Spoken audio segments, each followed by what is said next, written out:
Music driven noise, yeah, the mess we make. Machine Gun Kelly, get caught in the flame. Facts and logic with a twist of chest. Strip it down to truth, yeah, forget the rest. Humor blows the lies right out of the park. Look beyond the shadows, let's enter the dark. Sparks of laughter fire up the night, bringing clarity where they blur the fight. Cut through the chaos, yeah, the tangle lies. Steve Fun Kelly with a set of clear eyes. Truths and jokes gonna rock this show. Step into light where the real facts flow.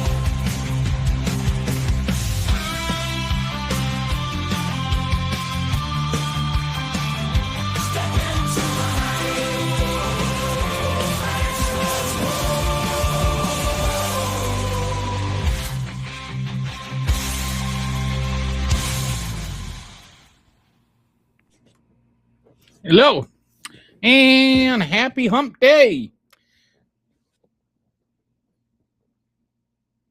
The camel walking into the office.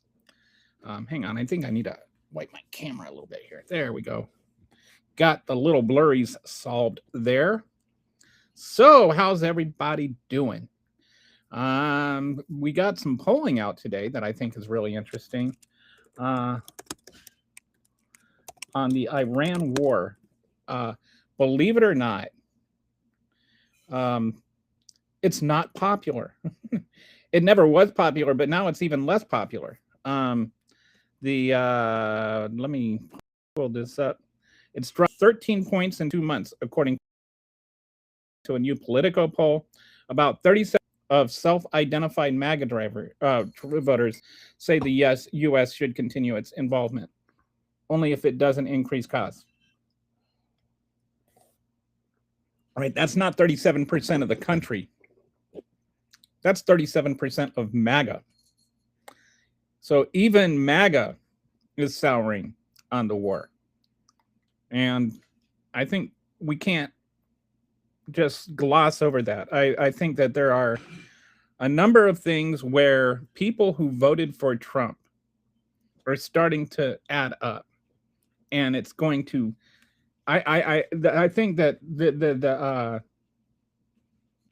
all of this is going to have major dividends in the 2026 elections. I think that the Senate, thought impossible in 2024, is becoming not only obtainable but realistic possibility. I'm seeing a lot of polling in places where typically you would expect right now the Republicans to have a big advantage. For instance, Maine, right, where you had the whole Plantner thing, and usually having somebody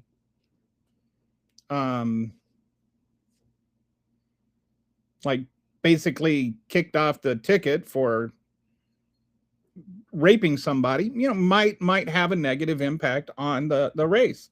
But they've managed to their credit, they managed to replace Plantner without a lot of controversy or scandal, and all the sorry, I'm just gonna get my coffee cup here. Sorry, you had to look up my nose there for a second. So you've got Plantner, you got removed and replaced, and the new opponent, whose name I can't think of at the moment, the new opponent is actually up 3 points on her now. You've got Tallarico running even in Texas, in spite of just an incredible litany of lies and nonsense that have been spouted about him. Apparently, he doesn't think God has a penis. And, God doesn't have a penis. God doesn't have a vagina. God is a metaphysical being without corporeality. He has no genitals. So Tallarico is talking about In Christianity, there's the triune God, right? There's the Trinity of the Father, the Son, and the Holy Spirit. And then there's Jesus, who is the Son incarnate. Now, Jesus had a penis, and there's no confusion over that. That's not what Talarico was talking about. What Talarico was talking about is God the Father, who has no corporeality, who is the creator, and who, made matter in his creation. So it would be like actually apostasy to call him, to say he has corporeality, corporeality. Is that physicality? Let's just say that instead of stumbling over a word that I suddenly cannot pronounce. But yeah, God doesn't have a penis. God the Father doesn't have a penis. It's heretical to say he does, because to say he has a penis biblically would be to deny he created the universe. So, because he can't have matter if he created matter. He's a metaphysical being. So anyway, that's like not just Talarico saying that. This has been conventional Christian theology for 2,000 years. But Talarico says, and all of a sudden, it's controversial. So anyway, there was this speech, he was doing a town hall, and somebody asked him about that, and he kind of, he explained it a little bit, and then what he said afterwards, I think, is what is capturing a lot of Texans that are, like Christians, and have been taught that to be Christian means to vote for Republicans. And he talked about he said his grandfather was a Baptist minister, and had taught him that the most important thing is the two rules, right? Love God and love your neighbor. And so he tries to practice those two rules above everything else. And the problem with the Republican Party and Republican politics is the Republican politics doesn't love your neighbor. And I think it's striking a chord. I don't think that we should be basing our laws on our Christian faith, if you have a Christian faith, because not everybody does have a Christian faith. And Talarico feels the same way. But I think he is doing a good job of convincing people that being Christian and being a Democrat are not mutually exclusive. They're actually more in line with one another than being a Christian and being a Republican. But then there's also all this insanity that's going on with Trump. And there are several different groups of subsets of Trump supporters. They're starting to get peeled off a little bit at a time. Not by a lot, but a little bit at a time. Oh, hey, we got some comments. Captain Homer, all gods are illiterate. I don't know if that's true or not, but it's an opinion that you're entitled to. It's one I don't think we can prove one way or the other. Texas was not Republican until mid-90s.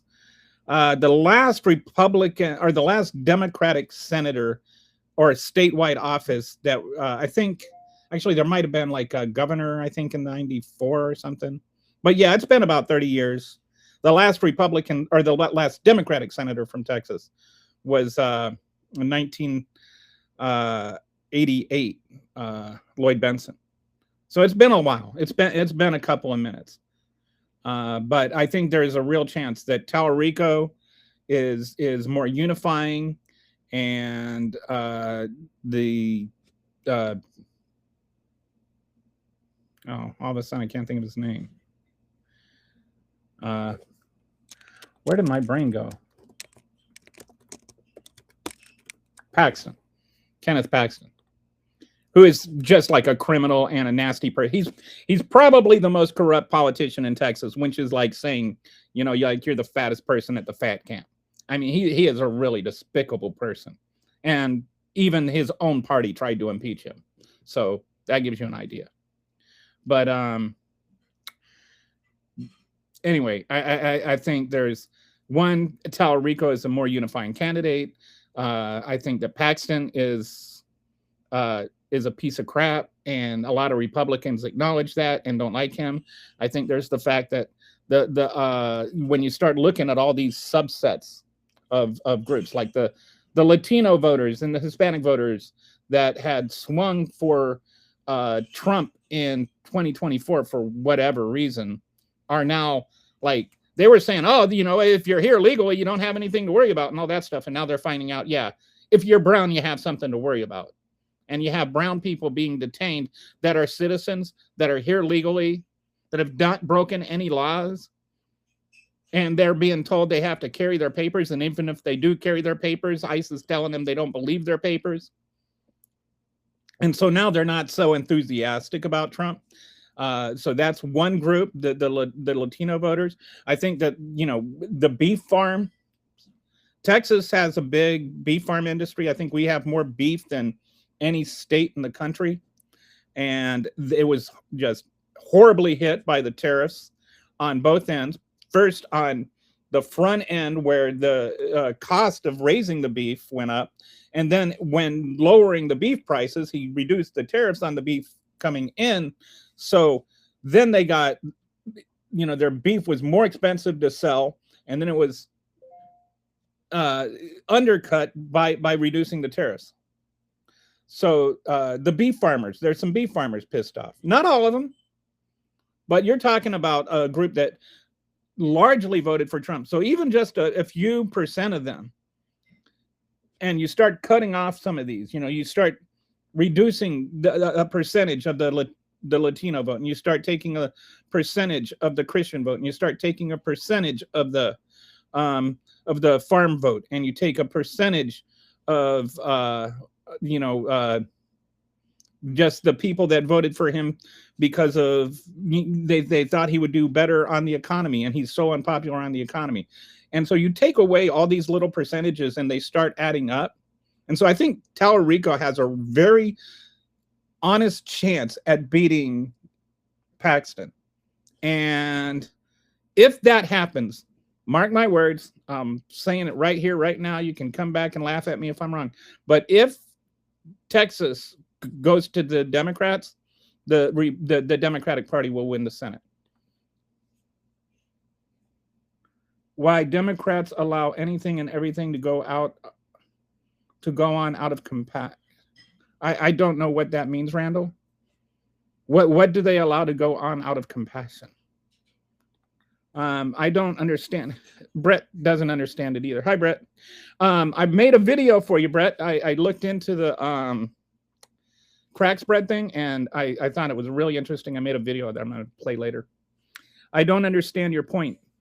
That's like saying Republicans allow anything and everything to go on because they are so rousted below the belt. Epstein. I believe there's more to both parties than just the basics. When I see a problem, be it homelessness, etc., and point out a Democrat says it exists out of compassion, I don't even know what you're trying to say there. Let me see if I can decipher it.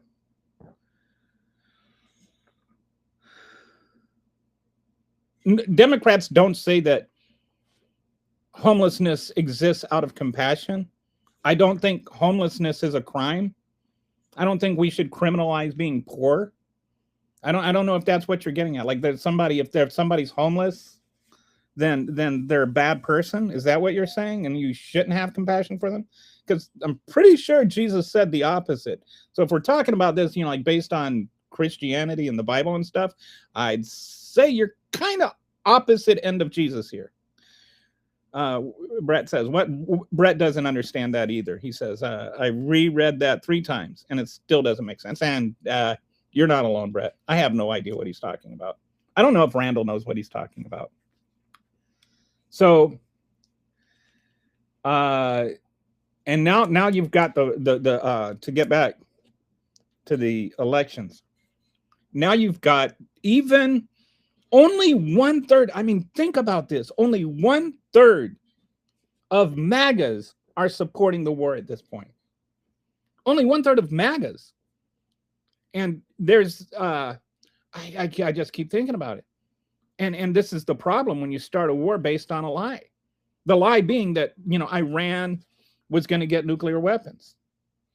The only way that you can win the war is to end a thing that never existed. And so how do you prove that you ended this thing that never existed? Now the best we can hope for is regaining some semblance of control over the Straits of Hormuz. No matter what, like at this point, I do not see where we get out of this war without Iran being better off than before we started it. I don't see a way. I don't see a way. And now the oil prices are going back up, and I think they're going back up in a different way than they did the first time. When the war started, they just jumped through the roof, right? And they went over $100 like almost overnight. Now they're going up like $2, $3 a day. They're just going up steadily. Every day we're bombing Iran, they go up more. What are they up today? I bet they're, let me check, oil price. They are up 241 so far. They're back up to, for crude, WTI crude, it's 86.75. For Brent crude, it's 408. And now time to talk about something that, and it's not something that I had ever, heard of. And it's something you might start hearing about. It's like nobody knew the Straits of Hormuz or what that was. And I made a video on it. I'll play later. But there's actually two aspects to the oil prices, or to gasoline, right? There's the price of oil, and then there's the price of turning that oil into gasoline. And I think a lot of us, including me, was under the impression that that Iran and the Middle East, they just exported the oil. And then we refined it. We turned it into gasoline, or other places did. And all the gasoline that was made was all they did was export the oil, not the refined gasoline. But apparently like 10% of the gasoline in the world is also refined in the Middle East. So we're losing the refining capability, 10% of it. So it's the cost as we lose that refining capacity, then the refining becomes the bottleneck. All right, and it's not just the oil. So we're short on oil, but we're also short on refining. And they take and they look at the barrel of oil, and it's like you get 2 barrels of gas and 1 barrel of diesel out of it. And then they take the cost of that, those 3 things, and they compare that to the price of the oil, like the 2 prices of gasoline and the price of the oil, or of diesel, compared to a price of oil. And that's called the crack spread, the difference in price between those things. And as you lose the refining capacity, the greater that spread is. And that has been like getting close to record highs now. And that is what Brett was bringing up yesterday. And it means that it's not just about the oil anymore. It's about the actual refining capacity that we have worldwide. And it's making gas prices more expensive. And this is not something that was initially part of the problem. This is a growing problem. It's escalating. So even though the price of oil is going up, there's still an oil shortage. There's also a refining shortage. And when you add those two things together, then you have a real price problem. And now you've got the in Lebanon, there's another strait that's called the Straits of Alibaba or something like that. I can't remember the name of it. It's probably we'll all know what it is by the end of the week. But they're starting to say, we're going to cut that off. And then the shipping companies are saying, we're not going to insure you. So that's going to be another restriction on both oil and gasoline coming out of the Middle East, which is going to cause gas prices to go up even more. And then you also look at, we've been using our dipping into the oil reserves. And the oil reserves were set up for this kind of situation, to where there's a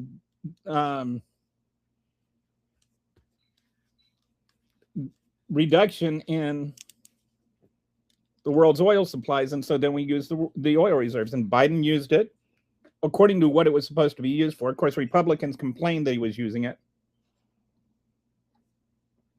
but that's because it started bringing the price of gas down, and they didn't like that. Now Trump's been using it because of the war he started. Biden didn't start the war in Ukraine. Putin did, Donald Trump's other best friend. And so now you've got that we've almost emptied out the oil reserves. We're going to lose even more oil and even more gas coming out. So we're really at a crisis point. And then once that all starts to happen, the price of gas is going to go up even more, like a lot more. And then that's going to cause the price of food and everything to go up even more. And that seems to be the one thing. He can shoot a guy on Fifth Avenue, but even Donald Trump is not immune to $5-6 a gallon for gas. And I think that's where we're headed. And I think if that happens, it won't matter how gerrymandered they did things. The Democrats are going to, or the Republicans are just going to get crushed in this next election. Okay. All right. So let's go back to some comments here. I think part of what he's saying is in his inside voice. I can't make sense of it. Maybe he's going along with the Fox News thing of euthanasia. I think I like kids in Asia. I like Asian kids. All right. Old Donald Hawk. Did Donald hawk any merchandise this time at the Dignified transfer? Oh my goodness. I hope not. I wouldn't. He did that before. He's like sitting there putting up these, things about, only 18 people have died. Only 18 soldiers have died. And, in these other wars, this is how many people died. And he doesn't even understand why that's a disgusting thing to do. Only 13 service members died while Joe Biden was president, by the way. And that wasn't a war he started. Hopefully his human printer yanked the hat merch out of his hand.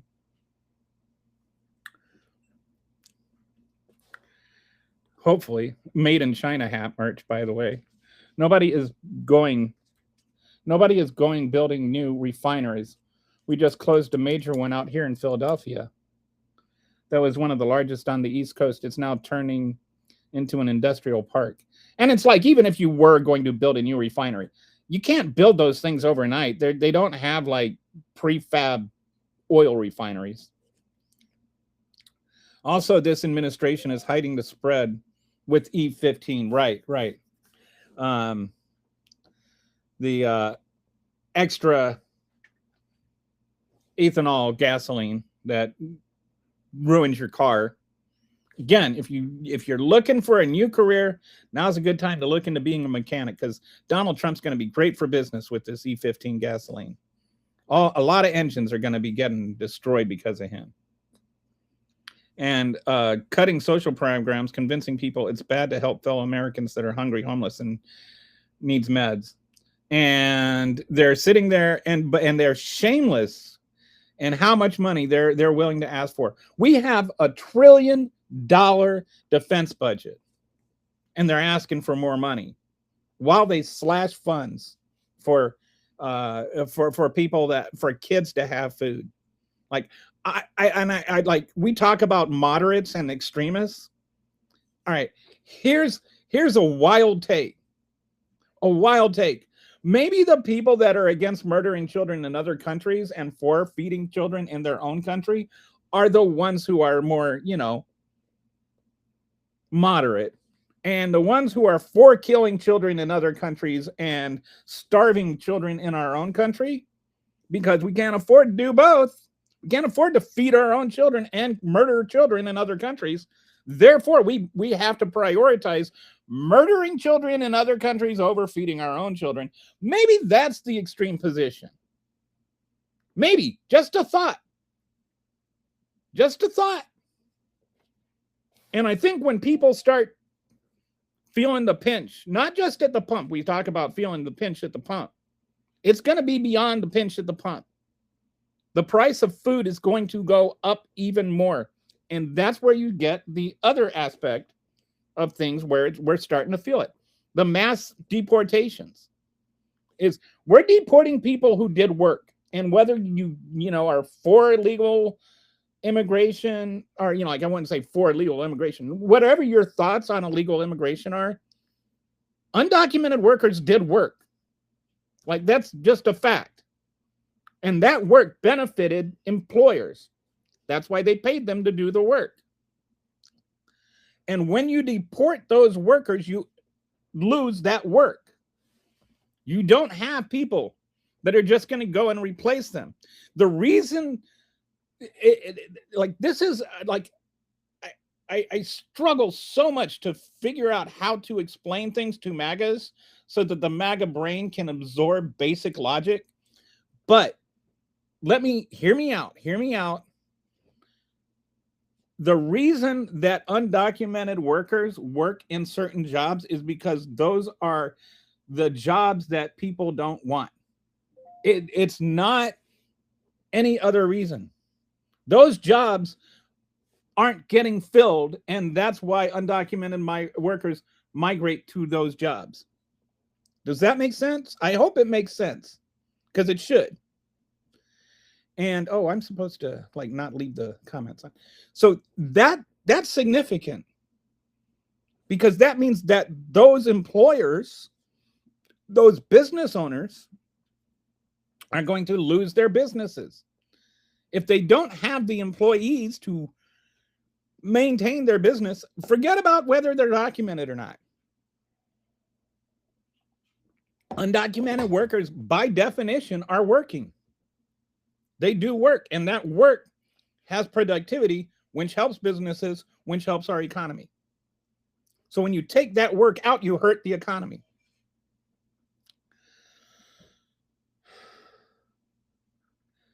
The economy doesn't care if they're documented or undocumented. You might, but I mean, the economy doesn't. The economy doesn't care whether the person doing the work has a visa. The work itself, the law of supply and demand and whatnot, doesn't care about these arbitrary administrative rules. Do you have any of those Freedom gas stations? I don't. I have an electric car. I just love that I have an electric car. You know how much money I've spent on gas since the war started? Not a dime. Not a dime. Ha ha. All the MAGAs laughing at me for my electric car. Yeah, well, who's laughing now, MAGA? Who's laughing now? Speaking of Fox News, I hear there's a possibility of former Congressman Trey Gowdy entering the Senate primary in South Carolina. Apparently, the party is not settled on Lindsey's sister. Trey Gowdy. Should rename him Trey Gowdy. Why did 47 leave victims' names info unredacted for your fellow MAGA to harass and threaten them? Is it 47 names? That's almost on purpose, right? They love the number 47. Yeah, it sounds like it's on purpose at that point. Nothing is getting slashed except fraud and waste. That's not true, Brian. Yeah, like I know that that's what you've been told, but that is not true. And just declaring things unceremoniously does not have the magical power to make them true. It is not just fraud and waste that is being cut. It's not. And like just with the Medicaid, for instance. All right. People don't sit around the house, play video games, and collect Medicaid. It's not like a monetary amount of, it's not like you get a check, a Medicaid check sent to your house. You only get that if you actually get medical care. And so it's not the people that are getting that, it is the hospitals that are getting that. And it's not just fraud and abuse. It's not. The dollar amount of proven, even, you know, anyway.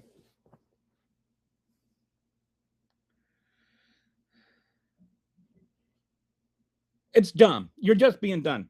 Military funding is not connected to social spending. No, but everything is fungible, right? We're making a choice between whether we spend money here or there.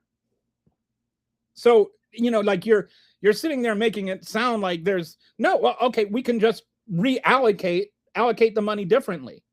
It's not like tax dollars are earmarked for defense spending. You need some education in the workings of our government. No, Dunn, I don't.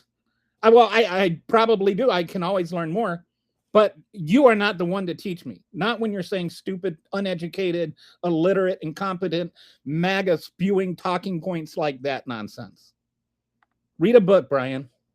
I wonder how much of a check Trump has ever written to those wounded warrior guys. He keeps talking how much he cares, yet I see these commercials every day. And he takes credit for veterans benefits when he had nothing to do with. He's kind of like, as a veteran, I do not understand how any veteran could support Donald Trump. He calls them suckers and losers while he's walking amidst their gravestones, the gravestones of those who died in combat. When most of the country needs social programs after this upcoming gas prices, they're going to be forced to create social programs to feed people, houses, and hospitalize. Every time one of these tankers tries to sneak through in the dark and gets hit, the loss is passed on to the consumer as well. It certainly isn't getting eaten. And that's why the insurance companies don't want to pay for that. That's expensive. Number two, on the social programs, this is what is called an automatic stabilizer. And automatic stabilizers are there so that when we have a recession, when we hit a hard spot, there are things that are there that automatically stabilize the economy and keep the recession from getting worse. And the inception of these was after the Great Depression. And it was to prevent another economic disaster like this. So like, you know, unemployment insurance. So that if you lose your job, you can still get a paycheck.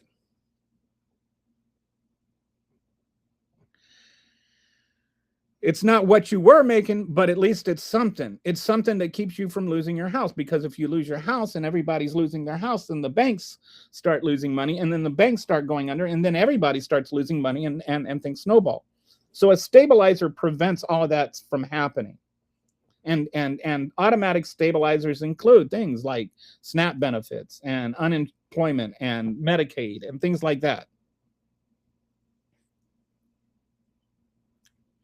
And so when you gut those things and you force higher prices, lower employment, lower employment. Unemployment's also going up. The labor problem is another reason why food prices are rising. Somebody's got to work in a meatpacking plant. Right. I think it's 40% of meatpacking industry is undocumented immigrants. Like, and the reason for that is it's horrible work. You know, I mean, you're just like sitting there killing animals and carving them up and like risking like injury and stuff like that. It's really, really crappy job. And they got like children, immigrant children doing it. But when you start deporting everybody, even the, it's like you lose the people that are getting deported. You also lose people that don't want to go to work because they're afraid of getting caught. And so they're just staying at home and not going to work. So then that meat packing industry doesn't have people to do the job. And so then the beef that's already been slaughtered starts spoiling. Or it's, there's like before and after the cattle is slaughtered. And after it's slaughtered, the problem becomes that the meat spoils. If the way that they the beef prices, or the way that they raise the beef is they wait for the cattle to get like a perfect age and perfect weight, and then they slaughter it for like all the marbling and whatnot for the best prime ribs or whatever. And if you wait too long, then it starts to lose that, like prime effect, and it basically all becomes hamburger meat. So then the higher price cuts, the farmers lose out on that. And so it has a devastating impact on the cattle farmers. And yeah, I mean, it's like just ground beef right now is insanely expensive, and it's going to go up. It's going to go up. And we're not talking about that enough. And we're not talking about what Walter just mentioned. The mass deportations are affecting the cattle, the beef prices. Mass deportations are also affecting the produce prices. And that's not something you can just bounce back from overnight.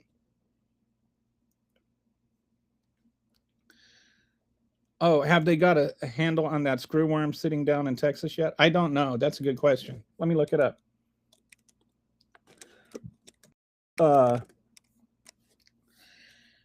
It's funny because like when I think of the word screwworm, it makes me think of Donald Trump because he's kind of a worm that screws us.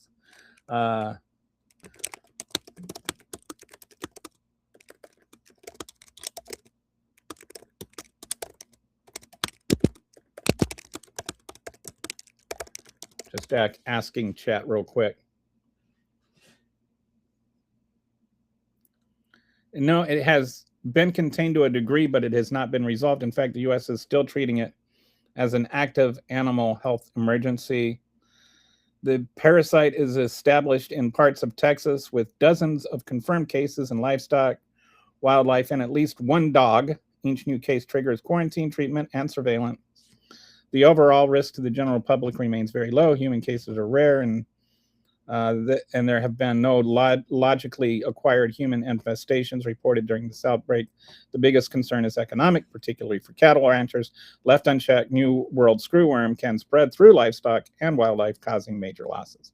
And that is a very, very legitimate and valid concern. And when you've already got all of these other things that are affecting beef prices, we don't need another disaster. Is this another stream with Kelly 10 minutes behind the chat? Let me see. Okay, so this was 6.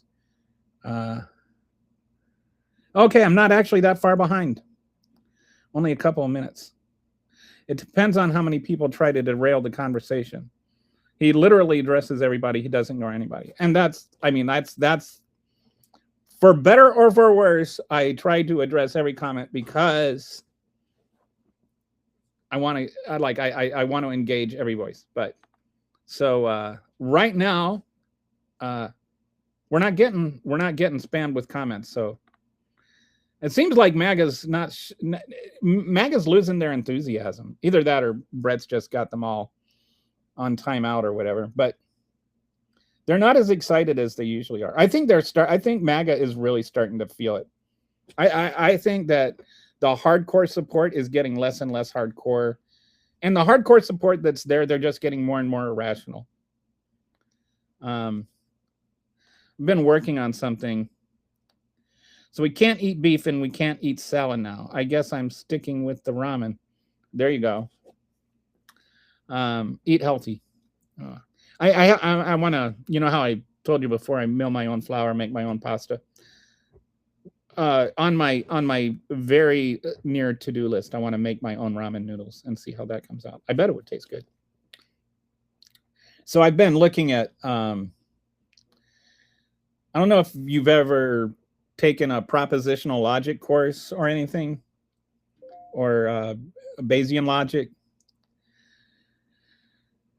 But I've been thinking of trying to, you know, like take some MAGA arguments and break them down into propositional and Bayesian logic, because I think the strength of that is it reduces arguments to kind of like a mathematical formula, and it takes the emotion out of it, because you're not arguing for, you know, a particular thing. You're not arguing about the conclusion. You're arguing about how you reach the conclusion, or you're actually just breaking down through a kind of formula how you reach a conclusion and whether or not that conclusion is justified.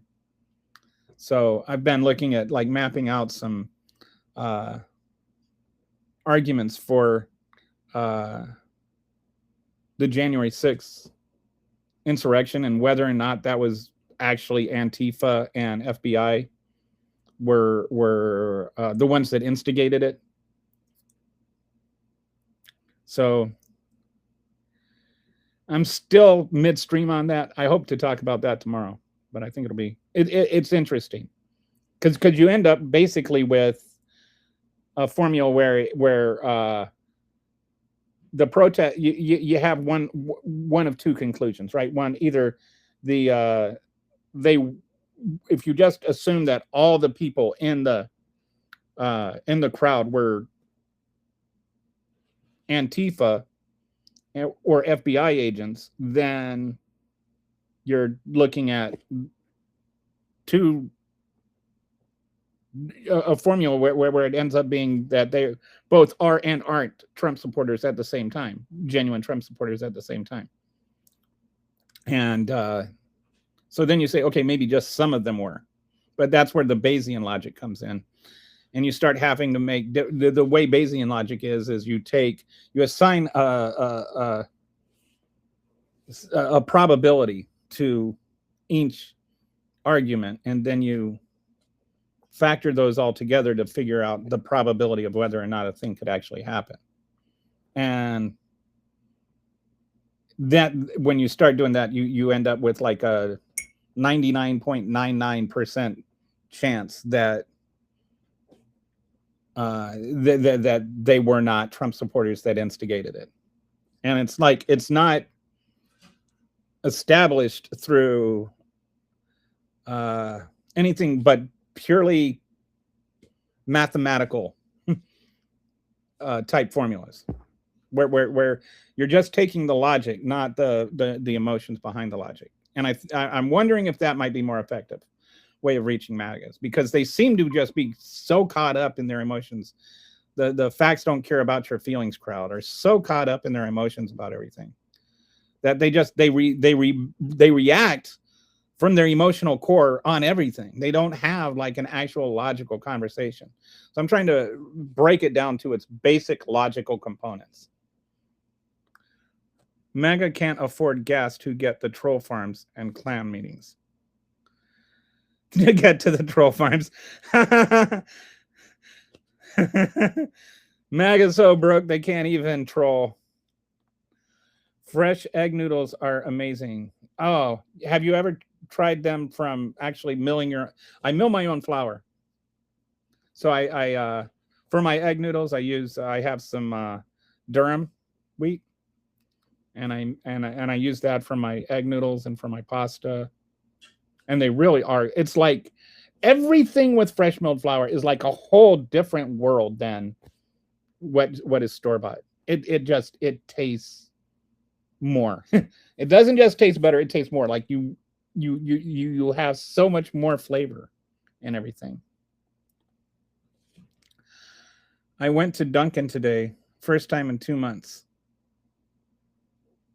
Dunkin' is a city? When they start with tipping wheel on the GPay screen, I gave 0. Oh, you went to Dunkin' Donuts. When they start with tipping wheel on the GPay screen, I give 0% tip for the counter server with 0% guilt. You know, to be fair, I thought about this. I used to be like, why are you asking me for a tip? And like, to be fair to the guy that's doing the serving, they didn't write the software. So I was like, you know, they probably aren't actually asking for a tip. They probably just use the same software for everybody. Do you bake your own bread too? I do bake my own bread. I make different kinds of bread. I make I don't even have all-purpose flour in my house. Everything I do, I have like 12 different kinds of grain. I make different kinds of bread. I make, you know, potato bread and regular sandwich bread and sourdough bread, and I experiment. Like this weekend, I wanted to make some fruit cobbler, so I made peach with kamut flour, which has got this like buttery kind of nutty flavor, and it smacked with the peach flavor. And I used brown sugar instead of white sugar because it's got a better flavor that blends with the peaches. And so it's like the nice thing about when you start milling your own flour, like if you're using all-purpose flour, you don't really think of the flour as a flavor. But when you start milling your own flour, like hard white and hard red have different flavors and have different gluten components. And then you've got kamut, you've got rye, you've got other ancient grains, you got spelt. You've got each kind of grain has its own particular kind of gluten structure. Like soft white is great for muffins and pancakes, and it all has like much more flavor because you're getting the bran and the germ and the whole aspect of the wheat. But it's not like when you buy whole wheat flour where they separate it all and then recombine it, and then the oils in the flour like turn rancid over time. And so that's why nobody ever likes the flavor of whole wheat flour, because the oils kind of turned. You don't have that issue with fresh milled flour. It tastes like just a zillion times better. I haven't tried milling my own. I typically use wheat flour though. Yeah, if you want to try it, there's what you can, like Azure has fresh milled flour that they ship, where like they mill it right before they ship it. And the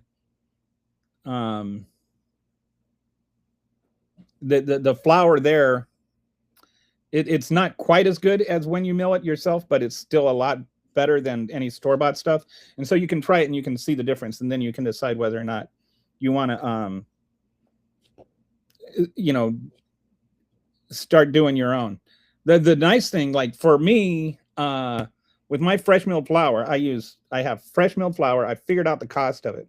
I use a 50-50 split of hard red and hard white for my sandwich bread. And when I put in, I buy $25 or 25-pound bags of grain. And I figured out the price of a loaf of bread that I make that's 100% organic bread from fresh milled flour. And so you think, like it's like Super Dave's bread or something, but better. It's higher quality than that. And that's like $7-8 a loaf at the grocery store. I pay $1.25 for a loaf of my bread that I bake in myself. And it's like just legendary better. And I had stomach problems for 25 years. You've got the because you're getting the bran and everything and all the nutrients that are in the bread and like butyrate and stuff like that. I actually I've lost 80 pounds now. I'm down to 145. I was at 225. I've lost 80 pounds. I had diarrhea for, like, sorry to be crude, but like for 25 years. I just had these chronic digestion problems, and the prebiotics in the bread actually help heal my stomach, and I don't have any more stomach problems. It's even my reflux is getting better now. So anyway, It's like a ton healthier, it's a ton cheaper, and it tastes a ton better. So if you've never tried, cooking with fresh milled flour, it's a bit of a skill that takes some time, but even your worst loaves are better than the best loaves you're going to buy at the store. The sad part is about the tips is the workers actually don't get the majority of it. It's a sliding scale and manage. Yeah, and at Dunkin' Donuts, if I were at Dunkin' Donuts and I was going to give the counter person a tip, I would just pull the money out of my pocket. I would give him cash out of my pocket. Yummy. Oh, it is like, I was invited over to a friend's house for dinner last week, and so I brought a loaf of bread.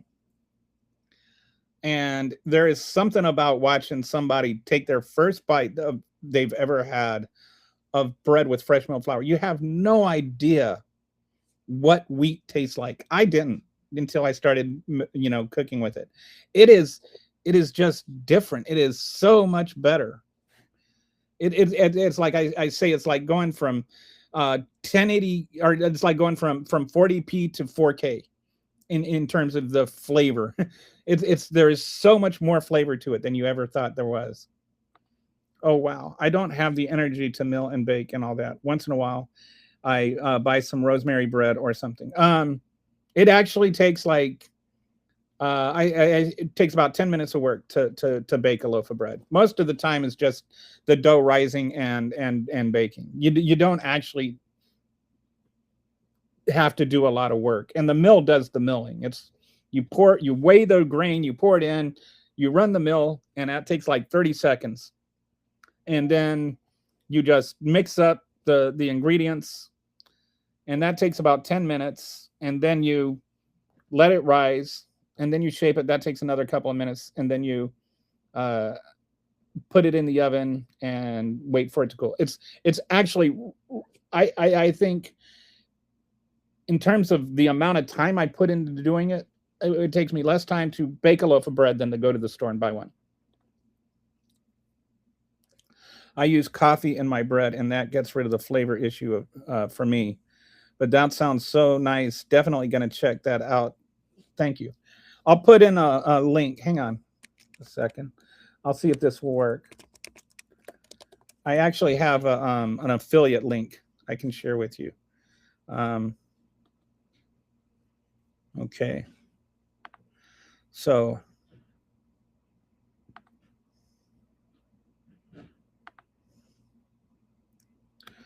all right, so this is my affiliate link. Oh, come on. All right. If it doesn't work, that you can, if you're not able to click on that, if it doesn't work for some reason, then what you can do, oh wait, is that, just go to azurestandard.com. Oh, okay, whoops, maybe that didn't work. Let me try this. You can also just go to azurestandard.com, and then when you check out, just type in Kelly Scaletta 1. And that's my affiliate link. But yeah, it's totally, I have an evangelical personality. So like when I find something that I really like, I want to tell people about it. And I cannot tell you. As far as the coffee goes, have you ever tried putting coffee grounds in your brownies? If you bake brownies, add just like a teaspoon of instant coffee or coffee grounds, and it just the coffee and the chocolate, it you don't really taste the coffee, but it intensifies the chocolate flavor. So I'll type in the full link. Yeah, just Kelly. You can also just check out, and Kelly Scaletta 1 is also like this. Just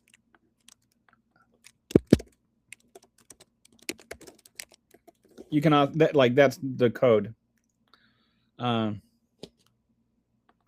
You get the routine, and then it's like brushing your teeth. Yeah, 10 minutes less on the phone is worth it. Yeah, and for the nutritional benefits, you get, I think, what is it, like there's like, I don't know, some number of amino acids you need, and it's got like, there's 46 of them, and it's got like fresh milled grain has like 42 of them or something. It's like an incredibly healthy food. If you have celiac disease, do not use regular wheat. But if you just have like a wheat intolerance, a lot of people that have had wheat, issues, but not celiac disease, have actually gotten rid of their wheat issues by eating the fresh milled flour, because there's actually stuff inside the wheat that helps you digest it. Jesus made you, but because of sin you got away from him, so he brought you with his blood. He bought you. Okay, I don't know what that has to do with what we're talking about. Ooh, no, I haven't. And I make so many brownies like once a week. Oh yeah. Just if you have like some instant espresso, put in a teaspoon of it. You will just be like, whoa. Another thing you can do. I make these things called burrito brownies. I call them burrito brownies. And I mill hard black beans, and I use that for the flour. And then instead of oil, I just put in a whole avocado. And then I add in the sweetener and everything. And they're like incredibly moist. You don't have any idea of that it's, made with black beans. I know some people have made them with cooked black beans. I think it's a lot better with dried black beans that have never been cooked. But I've been experimenting. I don't have issues with gluten, but I've been working on some recipes, and I've been working on some gluten-free recipes. And that's like, if you want some gluten-free brownies that would just shock people that it's gluten-free, that's an idea. So stand by. Okay, I don't know what I'm waiting for. Can we all agree Argentina? Oh, so Harry, how you doing? I saw your comment earlier. Hello, and I accidentally scrolled past it. Can we all agree Argentina deserves a serious punishment for openly violating FIFA's apolitical rules? And can we all agree Donald Trump's repeated threats about the Falklands are disgusting? I have not heard about his threats on the Falklands. Is he talking about the Falklands now? He is a terrible human being. He's evil. I just do not understand how anybody can support him. Let me see what you're talking about with the or is he?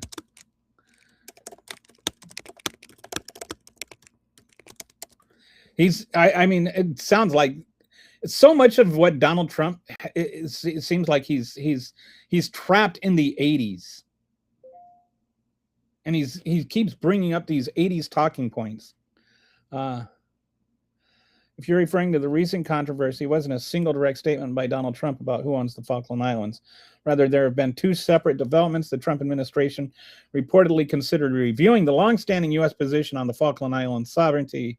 According to Reuters, an internal Pentagon communication indicated the administration was considering reassessing U.S. support for the UK's position as part of broader tensions with European allies over the Iran war.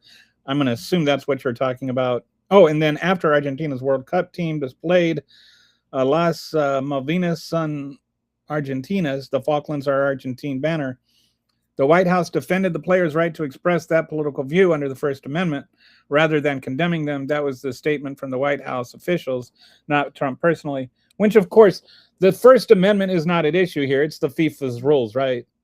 Like, nobody's saying that they should be arrested, but if they violated FIFA's non-political rules, then they violated FIFA's non-political rules. It has nothing to do with constitutional rights or the First Amendment or anything else. I guarantee you, if it had been the U.S. putting up an anti-Trump banner, they wouldn't be saying it's a constitutional right, First Amendment thing. We hear from that. I mean, like, one of the things is, did you hear about this guy? Uh, okay, there was this guy.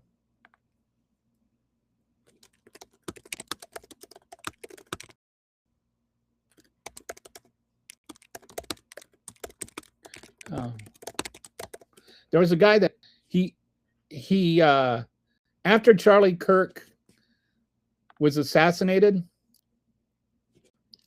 um, and they were doing all this kind of like eulogizing Charlie Kirk like he was one of the greatest Americans in history and naming things after him and all that kind of stuff.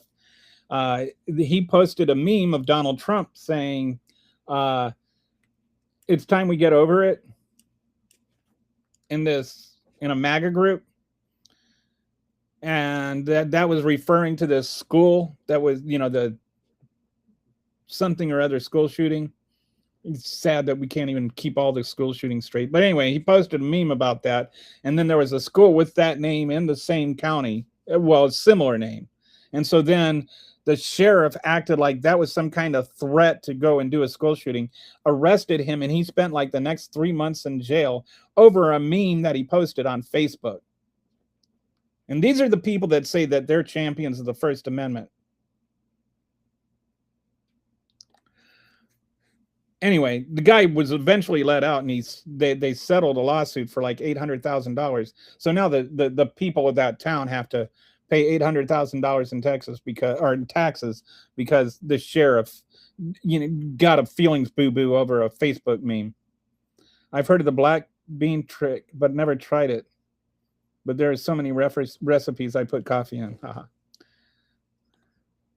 Yeah. I hear a lot of people's skin clears up over there too. That's an interesting thing. There are a lot of issues that clear up, and when you start going to fresh milled flour, and it's not like some people are like, I don't believe in miracle cures, and it's like not a miracle cure. It's just you're not eating all the stuff that's causing the problems in the first place. Like what they do to fresh milled flour, it's like the like all-purpose flour and stuff. You're like, I bake my own bread. I don't buy it's the most processed food in your kitchen is fresh milled flour, and it's terrible for you. It's just terrible. And so you stop eating something that's terrible for you, and you clear up. It's amazing. But then you also start adding something that actually has a lot of nutrition and a lot of fiber and a lot of the really good things for you. It's really high in insoluble fiber, which I think is what cleared up my stomach issues. He threatened to withdraw U.S.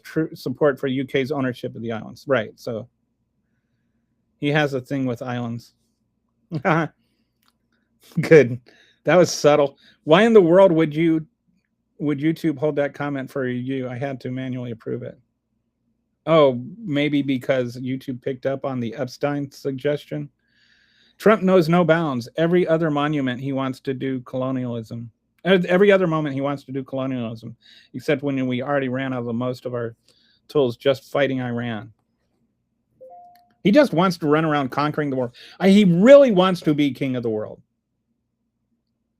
Like so much of the stuff he says and does. Like he gets mad that Europe doesn't do what he told them to do. Like he unilaterally declared war on Iran, and then he's mad that NATO didn't join him in his war on Iran like they're supposed to or something. You're not king of the world. You're not even king of America. You've got a gutless Republican Congress that lets you run over them. You can insult Ted Cruz's wife, and he would say thank you. Oh, wait, that actually happened. Like, that's how gutless they are. They're so gutless. Make America gutless again. That's what I just keep thinking about that one. That's what it should be. Make America gutless again, because that's what he's doing. I don't know. I approved it. Might be because there's Epstein Island bots around instead of what I think that was, and Trump trying to steal Greenland. Oh, yeah. Well, there's that one. Oh, New Zealand islands? I haven't even heard about that. It's hard to keep track of all the insanity that Trump spews on a daily basis.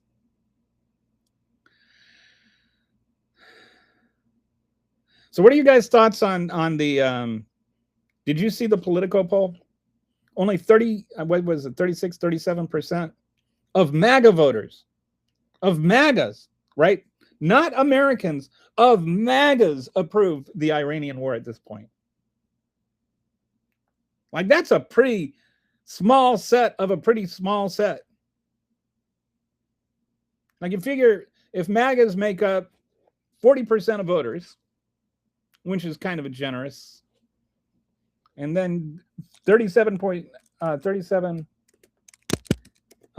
of that would be about 15% of the population right now that supports the war.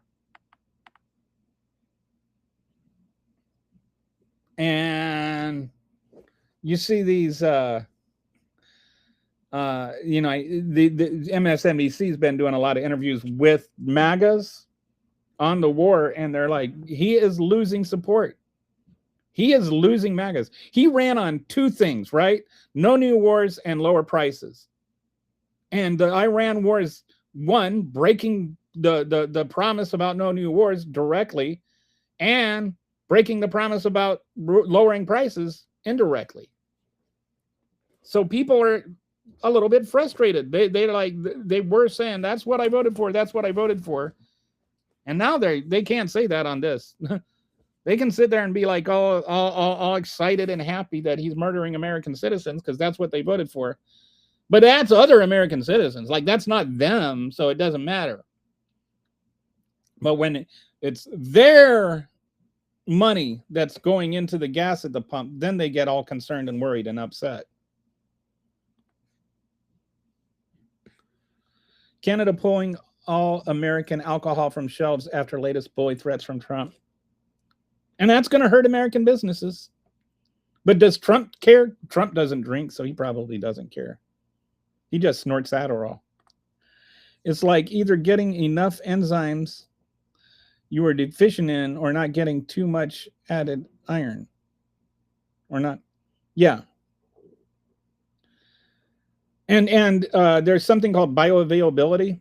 So when they first, back 100 years ago, like before, like 120 years ago, they didn't have,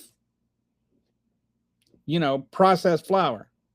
And it's a fairly recent thing in terms of human history. And back in the day, they came up with these mills and processed flour, and home bakers were like, man, this, they didn't have the, electric impact mill I had. They had like a thing where they had to sit there and grind it themselves, and it was a lot more work. And so it saved them all this work. And they're like, okay, cool. But the flour turns really fast.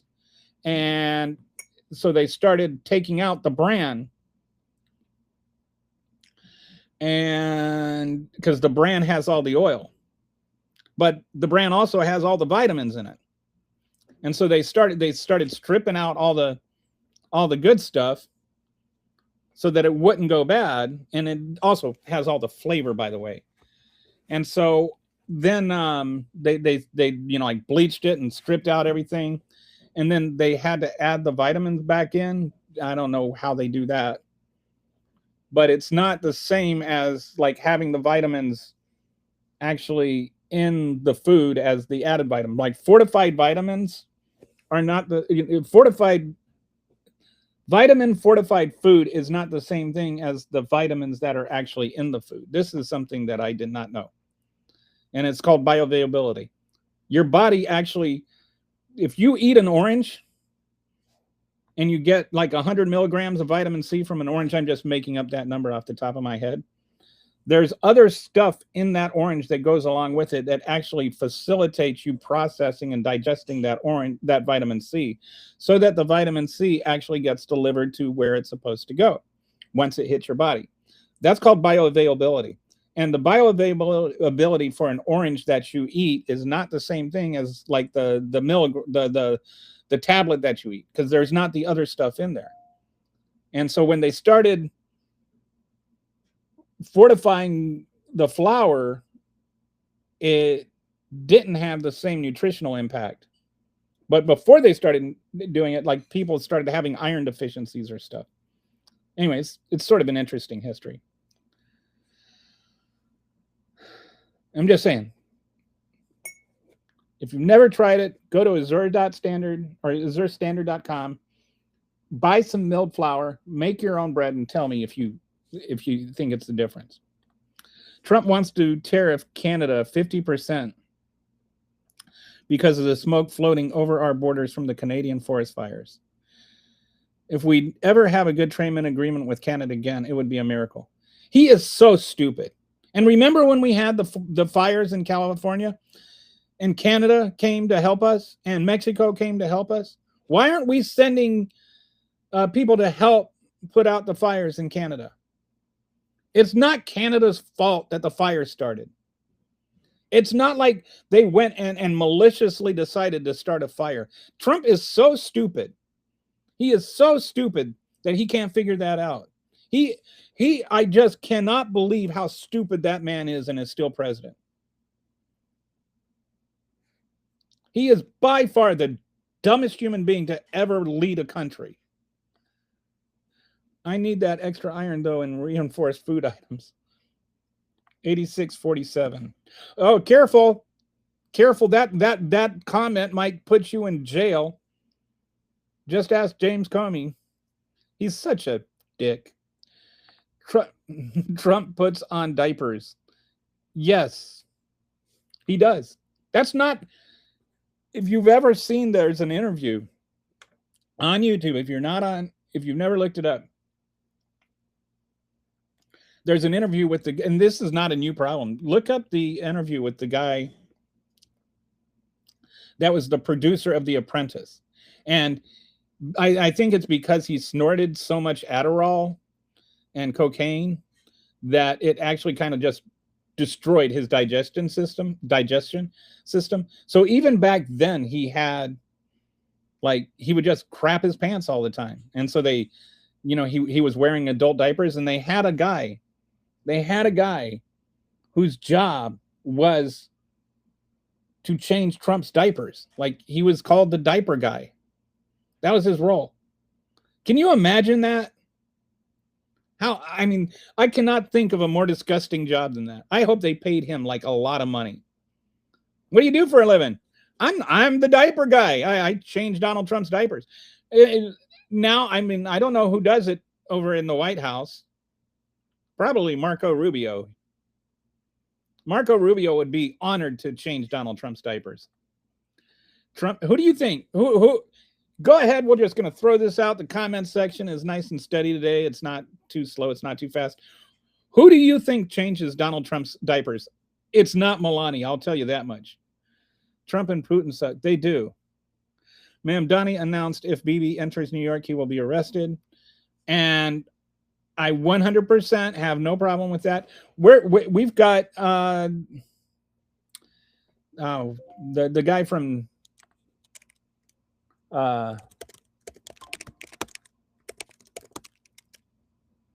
Maduro. He went on or had some kind of hearing today. The guy had his court date set for June 1st.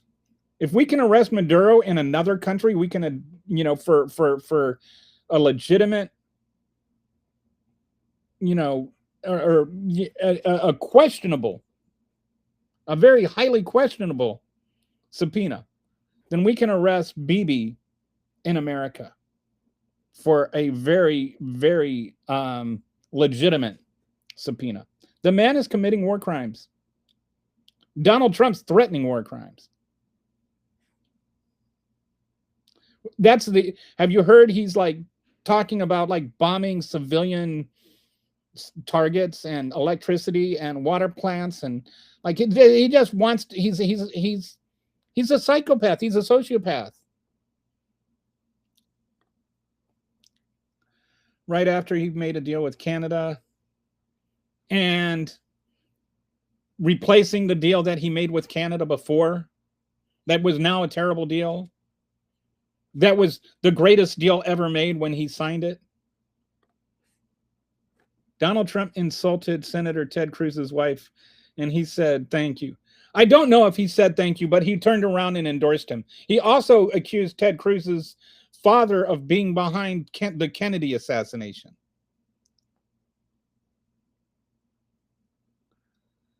What kind of deal? Lowest rating in all of history. And it's going to get worse. He's getting less popular.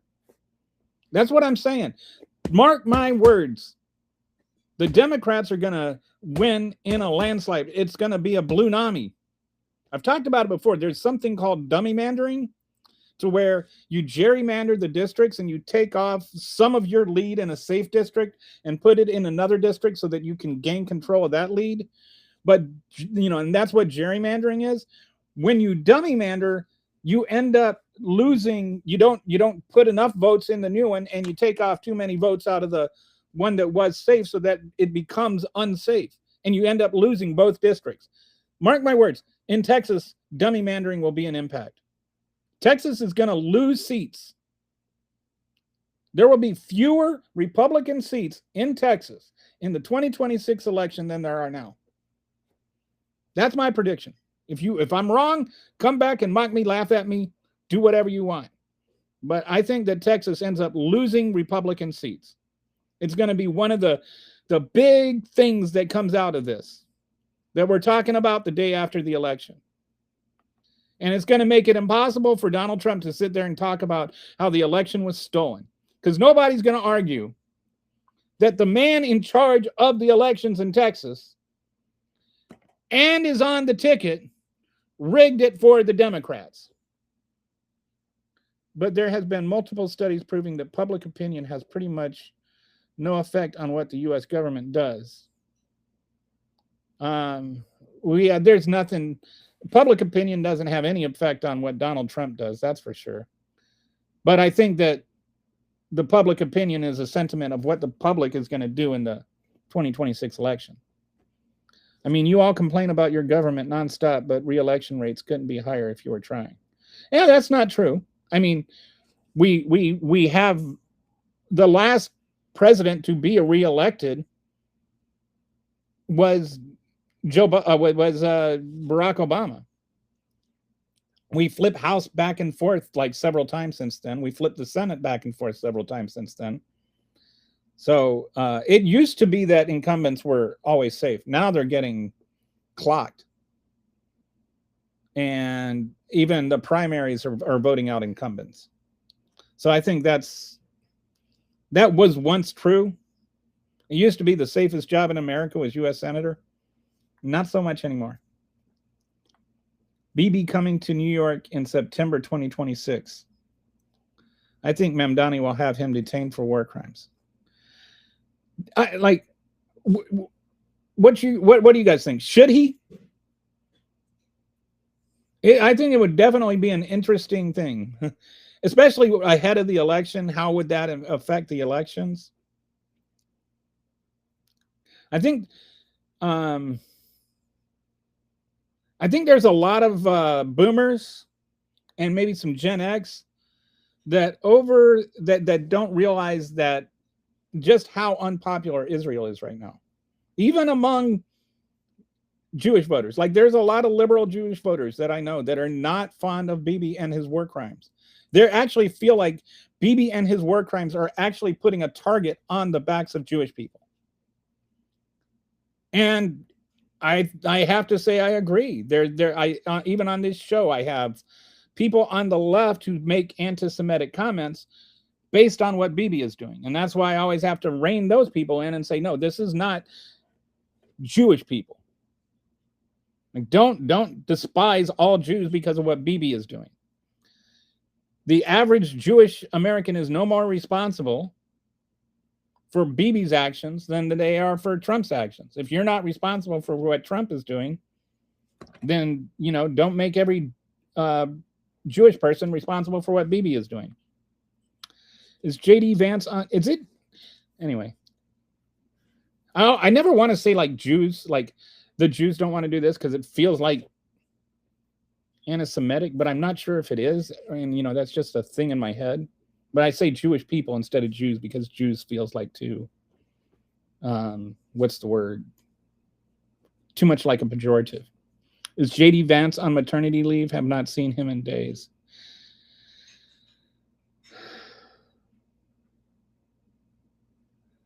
Did Erica Kirk have her baby? See what I did there? Yeah, right. Mamdani has no authority to do that. Why not?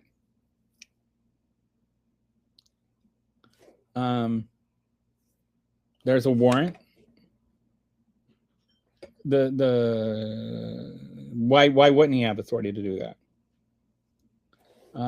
Okay, let me ask. Okay, can local police serve a warrant?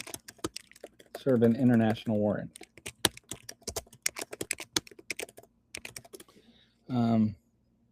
Yes, local police can serve an international warrant, but only after it's vetted and processed through federal authorities and converted into a local fugitive warrant. Okay, so maybe you're right, because there's no way that that's going to happen. But it'd be interesting to see him force the issue. His couch is giving birth to his Davenport bastard. Bastard. He's kept all his other promises. I think he'll do it. He won't be able to hold him unless the feds get involved. Okay, so Brett cleared that up too. I think that what's going to end up happening here is we're going to get, okay, so apparently he can't do it unless the federal government declares him a fugitive. That seems to be the case. We will establish that Mamdani can't do it. But let's not lose sight of the fact that Bibi is still a war criminal that has murdered tens of thousands of people and rendered millions of people homeless. This may get the ball rolling, though he is a war criminal. Imagine a mayor arresting the leader of an ally country. He would be in prison so fast. No, that's not treason. How is that treason? You know what's treason? Trying to overthrow your own country. I mean, there is an actual international warrant out for Bibi's arrest. And so I imagine that he won't end up doing it because it's not legally possible. But let's not just gloss over the fact that Bibi is a war criminal that's committing war crimes. Don't just ignore that part of it because you don't like to hear it. Imagine a president going into another country and taking another country's leader. Oh yeah, that happened. That you don't have to imagine. And Venezuela was our ally too. We had a treaty with them about this specific sort of thing, about how to, carry out a arrest warrant. We had a rendition treaty with Venezuela that we did not a rendition, what is it? Extradition treaty with Venezuela. By the way, even the crimes he committed, he's never set foot on American soil. He's never been in America. And we're sitting there accusing him of crimes that he committed. Why is he subject to U.S. law? He's never even been here. Imagine a president having 34 felonies. Imagine voting for somebody that has 34 felonies to be president. Imagine supporting a president that's threatening war crimes, like threatening to kill civilians because the other country killed soldiers after we attacked them. I've had stomach issues for a long time. And when I went to the doctors, they tried selling me like $50 digestive biohealth pills. Ever since I started making my own bread, it helps loads. Definitely going to try it. Yes, please do. If you ever need any help, if you ever need any advice on how to do things, feel free to, message me or whatever. You can reach me at machinepunkelly@gmail.com or just DM me on Twitter or Blue Sky, and because it's helped me so much. It has helped my health so much. I just want other people to try it. And I'm also an affiliate for Nutrimil. So if you need a deal, like if you try it with the flour that you bought and you decide you want to go the whole 9 yards, I can get you a 20% discount on a grain mill that I use. It used to be that if you ate white bread, you didn't eat dark bread with more fiber. You were at risk with beriberi. I don't know what beriberi is.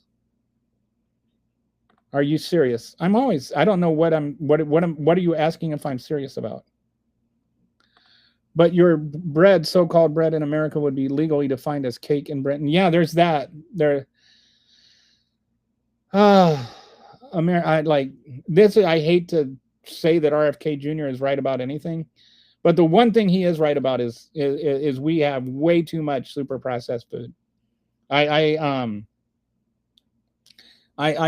ferment my own kefir. I ferment my own yogurt. I ferment vegetables. I ferment fruits. I ferment my own kombucha, my coffee kombucha. I ferment a lot of things. Probiotics that you get at the store or in a capsule don't really do any good.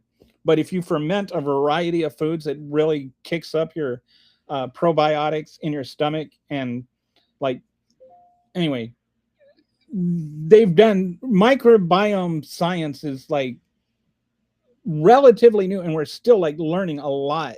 Even like, did you know this? Your small intestine, or not your small intestine, your appendix actually has a function. We were always taught it's an appendage that no longer has a function, but your microbiome has a collection of probiotics, of microbes in it that help you digest your food. And so when it comes down, if you think of your food, your stomach is like a train station, and the food comes down in the train, and your probiotics, your in your microbiome, they jump on the train, they start unpacking all the packages on the food, and they send the vitamins here and the minerals there and the fibers there, and then they use like some of the the butyrate. They use that to literally line your stomach with fiber, so that like if you have IBS and stuff like that, it can help a lot with that, because the stuff in the wheat is like used to line your stomach, and it stops things like leaky gut syndrome. And so and the probiotics do all that, but we've 40% less microbiotics than other countries. Like that's it's insane how bad our stomach health is, and we've never really thought about it. But the appendix evolved as like a little it stores. It's like like on your computer you have your original image that came on your computer, or like your operating software, so that if you have to reboot and reset your whole computer, it kind of goes back to the original thing and gets rid of all the viruses and stuff like that. That's what your appendix holds. It holds like a hard copy of your original microbiome, so that if you have to go through a course of antibiotics or something like that wipes out your microbiome, it restores your microbiome. And nobody knew that, because we didn't know about the microbiome. And even like mother's milk has hormones, or has a hormone in it that doesn't do the baby any good at all. It doesn't do the baby any good at all. It just feeds the baby's microbiome. So like the appendix and the and even breast milk are evolved to take care of your microbiome. Like that's how important your microbiome is. That evolution has actually evolved your microbiome along with you, along with the human stomach. It's really amazing. So anyway, sorry to go off on this tangent. What a joke. I don't know what the joke is. They definitely paying the diaper guy minimum. Oh, Poor diaper guy. The human printer definitely changes his diapers. Who's the human printer? I'm not. She's obsessed with him. That's disgusting. The auto wiper rather than an auto pen. I'd say Donald Trump is an auto pen. Like when he sits there and he's like barely staying awake while they explain to him what he's signing, and then he like, signs his signature with all the flamboyance and gusto of a 5-year-old.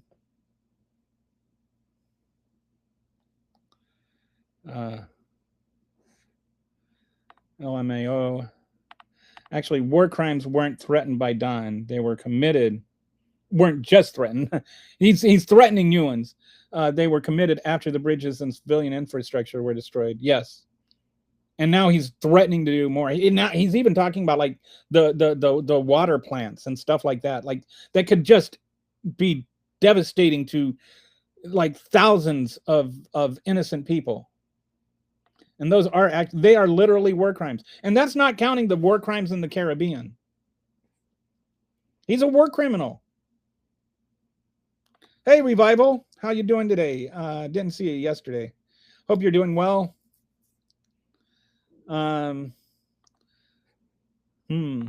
Although, or is that a or is that a Although I don't think the U.S. is a participant of the International Criminal Court Treaty. No, the U.S. is not, because then they know that, we would be subject to it. I think there's like U.S. isn't and Russia isn't or something. There's a couple of countries that aren't signed on.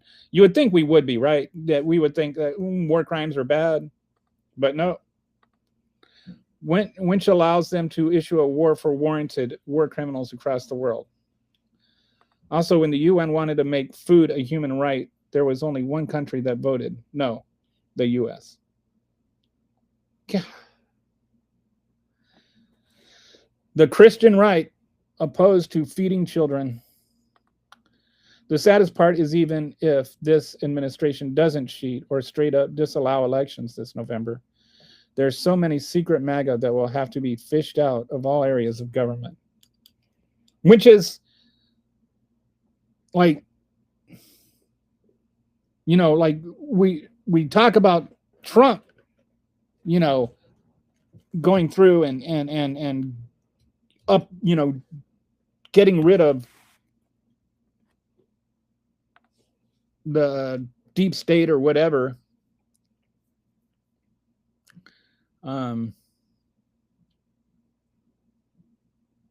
So now he's got his little lemmings in there to gummy up the works after he's gone in 2028.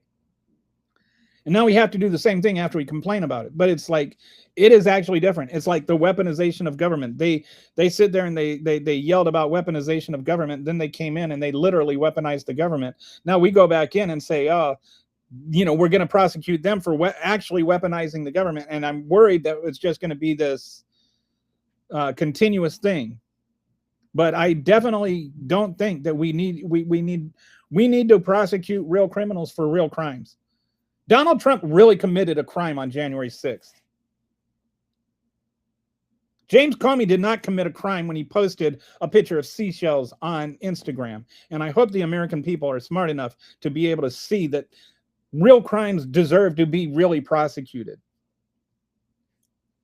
So what? Nobody cares. Okay. Why are you here if you don't care? Did you see Wildberries was destroyed? I don't know what do you mean Wildberries were destroyed?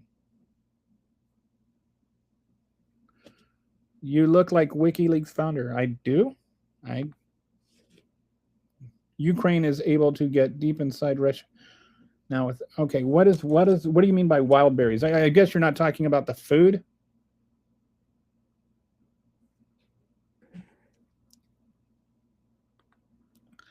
Go clear your surf history.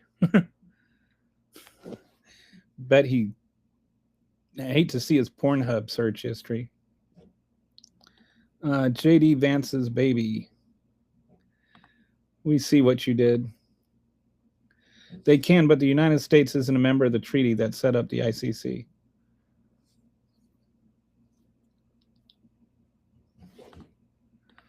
Wouldn't he have diplomatic immunity? No, not if he's not a diplomat.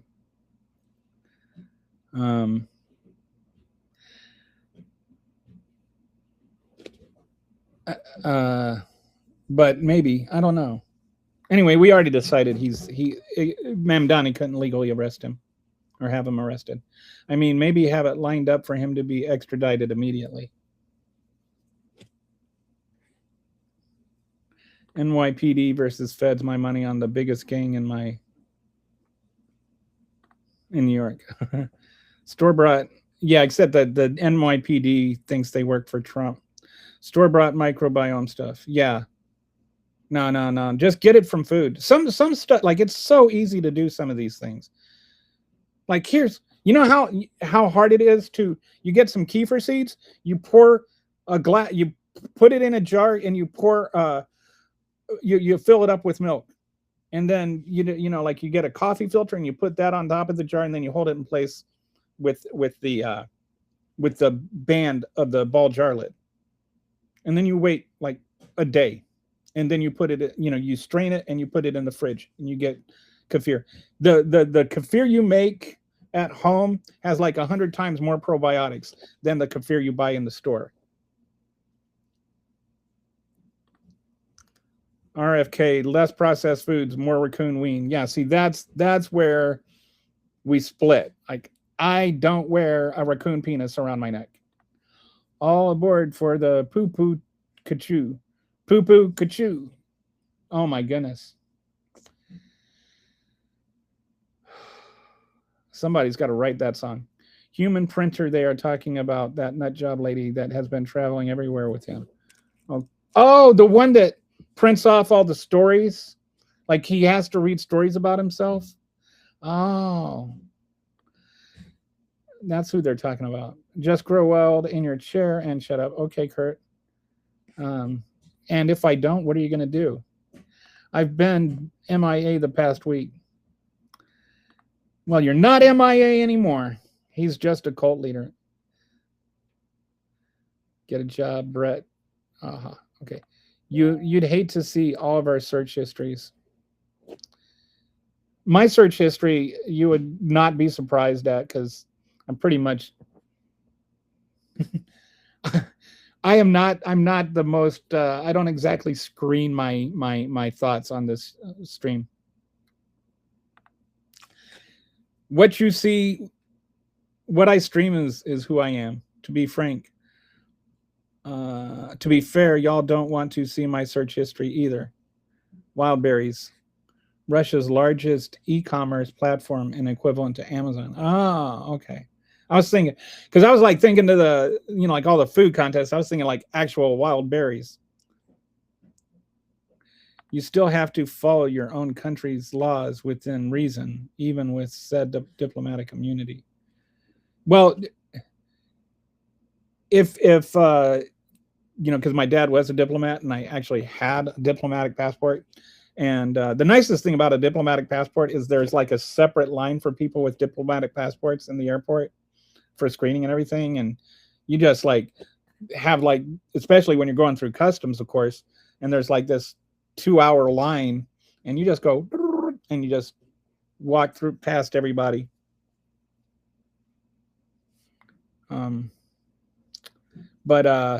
Yeah, if you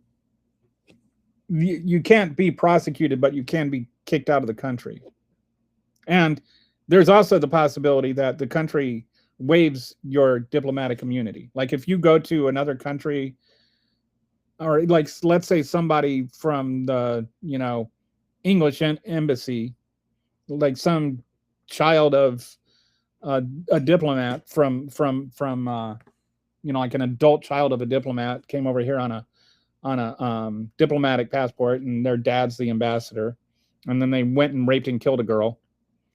The England could waive immunity. They could waive that diplomatic immunity, and then that person could still go to trial. So when it comes to egregious crimes, often diplomatic immunity gets waived, or else you just get kicked out of the country. My brother, this is how I know about this. My brother, we were in Liberia. My brother got busted buying pot, and so he got kicked out of the country.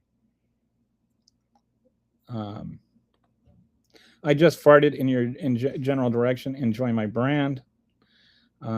Okay. The only one smelling it is you.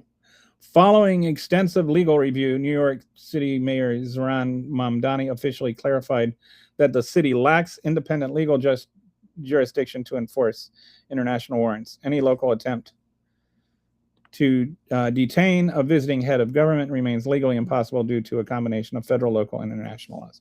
So, yeah, I think we put that baby to rest now. My search history, NSFW. My search history is stuff like, how do I make bread? I don't know. Maybe not that one. But I'm always like, I think of ideas for foods, and then I see if it's been done before and try to figure out recipes. I'm in the midst of writing a book on fermenting and milling with fresh milled flour and how that's good for your stomach. The United States is not a party to the Rome Statute and does not recognize the jurisdictions of the ICC. Consequently, ICC warrants carry no domestic legal weight or enforcement mechanism within the U.S. Yes. Immunity. As a sitting prime minister, Netanyahu possesses full diplomatic immunity under international law. Okay, thank you. Furthermore, foreign leaders traveling to New York to attend official United Nations General Assembly meetings are strictly processed for domestic arrest by international treaty agreements. So he can't be arrested. Of course, it was against the law for the United States to go in and grab Maduro to serve a warrant. The way I see it done, and the fact is that whether we can indict him or not, whether we can serve the warrant or not, he's still a war criminal. He still destroyed the homes of nearly 3 million people. He's still, how many people have died?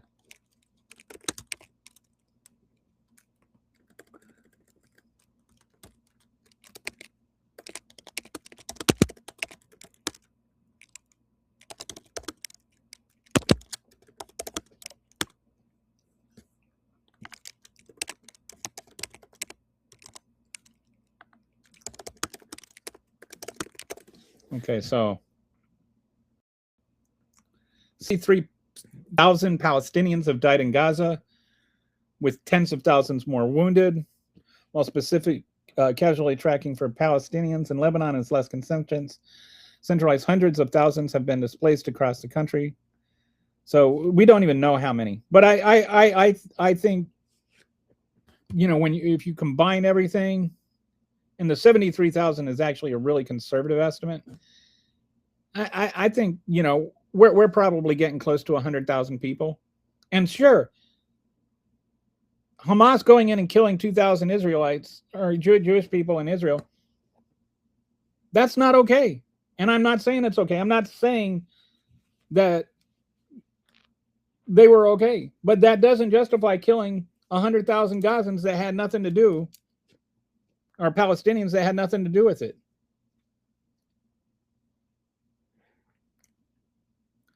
Oof.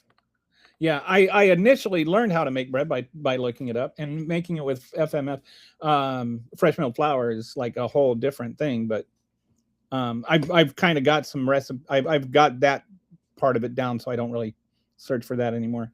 But I'll look at like fermented bananas are a thing you probably never thought of, but I made this fermented banana bread that was just, my wife took one bite of it and she's like, this is the best banana bread ever. Like, sincerely, not just giving me a compliment, but she's like, you need to sell this.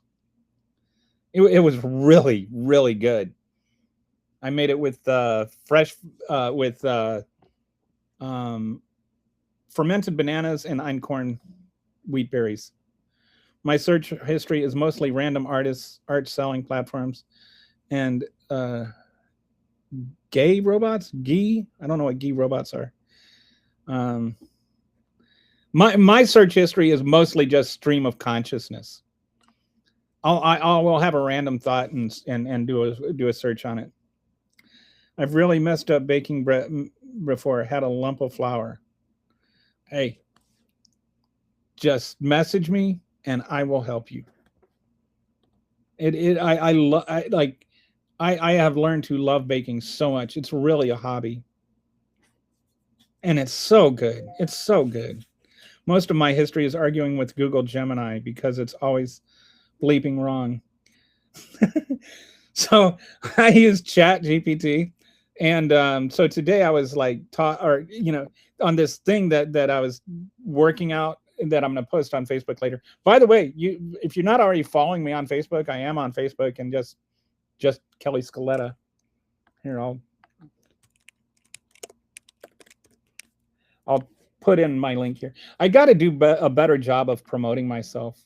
So if you want to follow me on Facebook,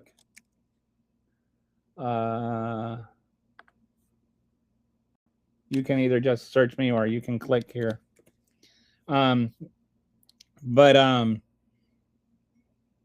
Just message me on Twitter or Blue Sky or Facebook or whatever, and I will be happy to help you learn how to bake. But anyway, I was talking to Chat GPT today on this whole thing that I'm working on, this post for Facebook on using propositional logic and Bayesian logic to look at the January 6th insurrection and just the logic behind whether or not the FBI and or the Antifa could have been behind it. And I don't use Chat or any AI as research, but I use it for research. Like I use it like an enhanced search engine and like look at the linked sources and stuff like that. I vet whatever it comes up. And so anyway, I was talking to it, and it was saying at a certain point, it said, no, I can't answer that. And I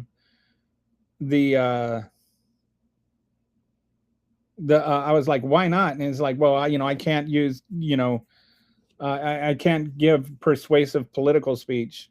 And I'm like, but I'm not being persuasive. I'm literally just talking about the logic. And it's like, and so Chat literally told me, I can't do it because your logic is too persuasive.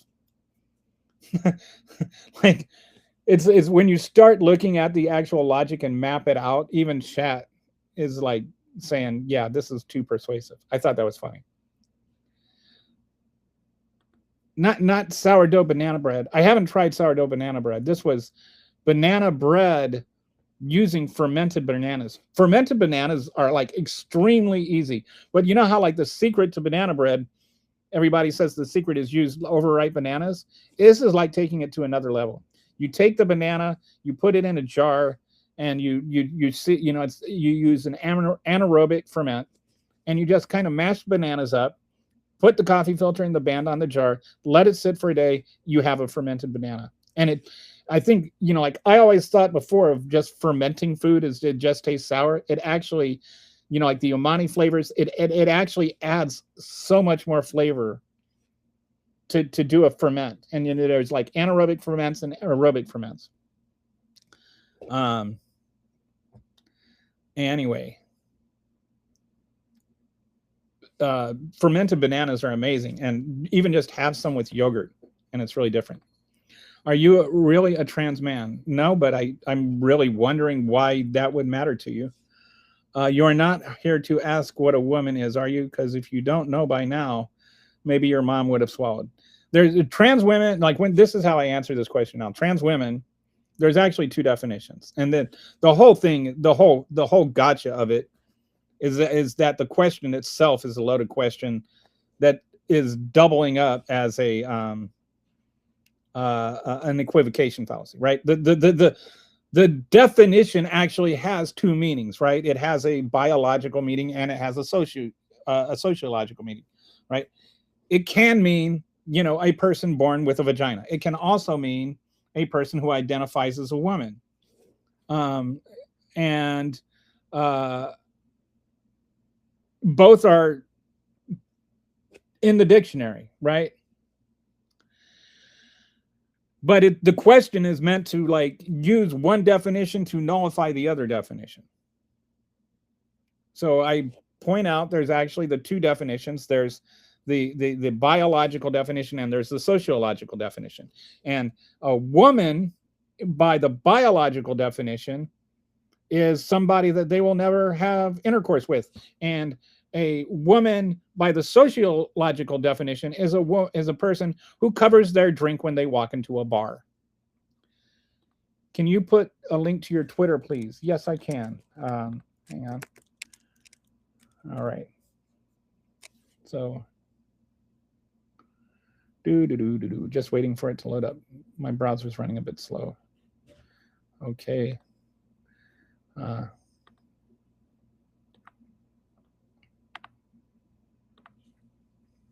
Okay, here we go. And that's just x.com/Kelly Scaletta. But let me, I need to go back over here. Okay. All right, there we go. That was my original social media home, was Twitter. Chatbots are still too sycophantic. Yeah, and I definitely have argued with chat. Don't you have to ferment it properly or you get sick? Yeah, but that's the proper way to ferment it. Fermenting is, I thought it was like this big complicated thing. There's anaerobic ferments and there's aerobic ferments. Anaerobic means that you don't have air in it and you just get these like special lids that let out the gas because the gas builds up.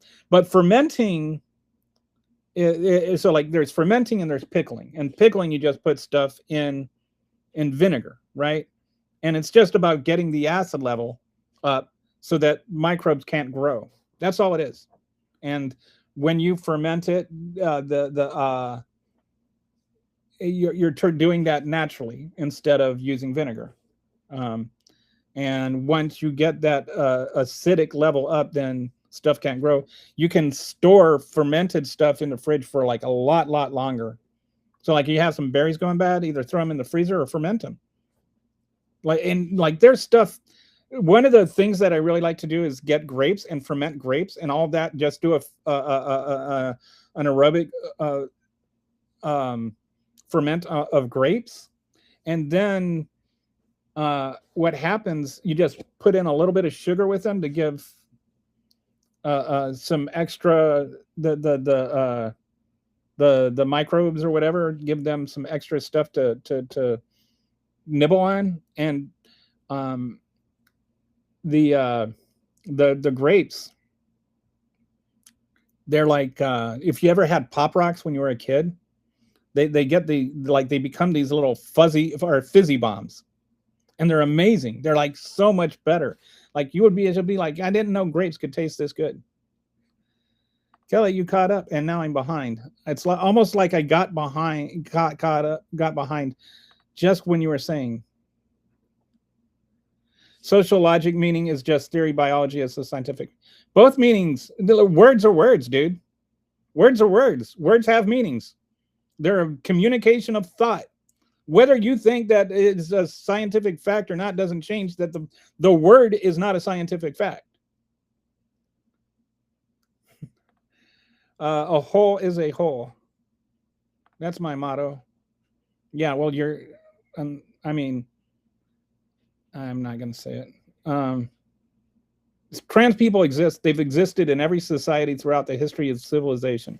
It's not like the Democrats didn't invent trans people just to, go after Christians or something.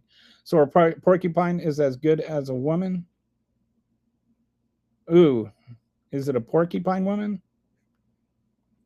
Anyway, good question. Thank you for science. I mean, there's real science behind transgender people existing too, but the science that's there, the bigots don't want to pay attention to. Like James Talarico, when he said that he didn't say there are 6 genders. He said there are 6 chromosome combinations. So just defining gender is not as easy as you think it is. And words get their meaning changed over time, like gay, for example. I like to, like in a non-political thing, I like to use the word peruse. If you actually look up the definition of the word peruse, the original meaning of the word is to study something carefully. And the word peruse, the way we use it is like you kind of like briefly read something. And they have opposite meanings. So when you say peruse, what do you mean? It has 2 different meanings. Some words have meanings, more than one meaning. And when you try to use one word to when you flip back and forth between the meanings of the words to create an argument, that's called an equivocation fallacy. You're equivocating the 2 meanings of the words. Dig a body up 100 years after death with a confirmed trans. Day ferment is unlikely to get dangerous mold if it's a fruit. There's videos on how to tell salt, sugar, or heat kill the microbes before they can eat. You just wrote you're a poet and you didn't know it. I have only made pickles recently. Yeah. With pickles, you're doing a salt, or you're using an anaerobic ferment. You just add like a % of salt to the total weight. Usually, I think like 1.5%, 2% is usually good for pickles. So it doesn't get too salty. And, just don't want to have ionized salt. That's the only thing. And that's great. It's actually really easy. You don't even need the special cap, but then you don't have to burp it, so because the gas will build up.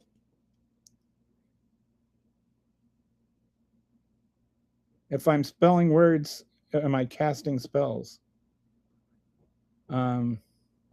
Yes, I think. Well, actually, if you're holding a tryout for the words to have a part in your play, I don't have much experience because the last person in my house fermented cheese. Yeah, I haven't tried dealing with fermenting cheese. And I'm gonna get my own fridge before I mess with anything else. Yeah, I haven't tried fermenting my own cheese. I've fermented dairy stuff. Like I do yogurt, I do kefir, and I do cream, where I take a little bit of my kefir and a little bit of my yogurt, and then use that to as like a starter, like a sourdough starter, except for cream. And then I've made that into ice cream, and oh my goodness, that is good. That is so good. If you've like fermented ice cream is just amazing. Hey, Kitty, how you doing? I was thinking about you this morning. I think somebody was asking about you. Dustin was asking about you the other day. Oh no, you've got COVID? I managed 6 years to not get it, but the kids got me this time. Oh, did you get the Paxlovid? That's what helped me. Oh man, big hug for you. It sucks. It really sucks. How you doing? How the projects? Hi, they are so busy. We released our 4th podcast. How are you doing? All right. There are so many days I wish I was dumb. This is one of those days. Oh my goodness. The challenges of being smarter than the average bear. Pretty all right. Went to an art market, survived Chicago, calling a code purple on air quality. Oh my goodness. Because of the Canadian fires. That reminds me, I have some, and Chicago, in spite of being such a big city, generally has pretty clean air because the lake, there's so much air coming off the lake that it tends to clear things out. That reminds me, I have some Emmentaler top cheese in my fridge. I'm going to try it tonight. Ooh, fancy cheese guy.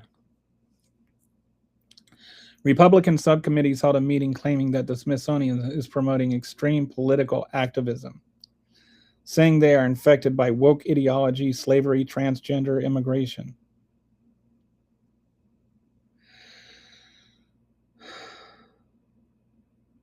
Infected by woke.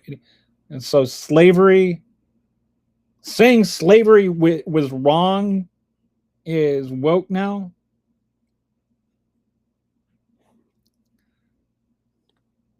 I am feeling so rough. And some complications, struggling to breathe. Oh no. Yes, I got good. Yeah, just get your rest and get over it as soon as and like just don't push yourself. Does your husband have it too, or are you guys sick together? Because like either way, you should stay separate. Even if you both have COVID, you should still stay separate. Because otherwise, if one of you starts getting over it, the other one can reinfect you.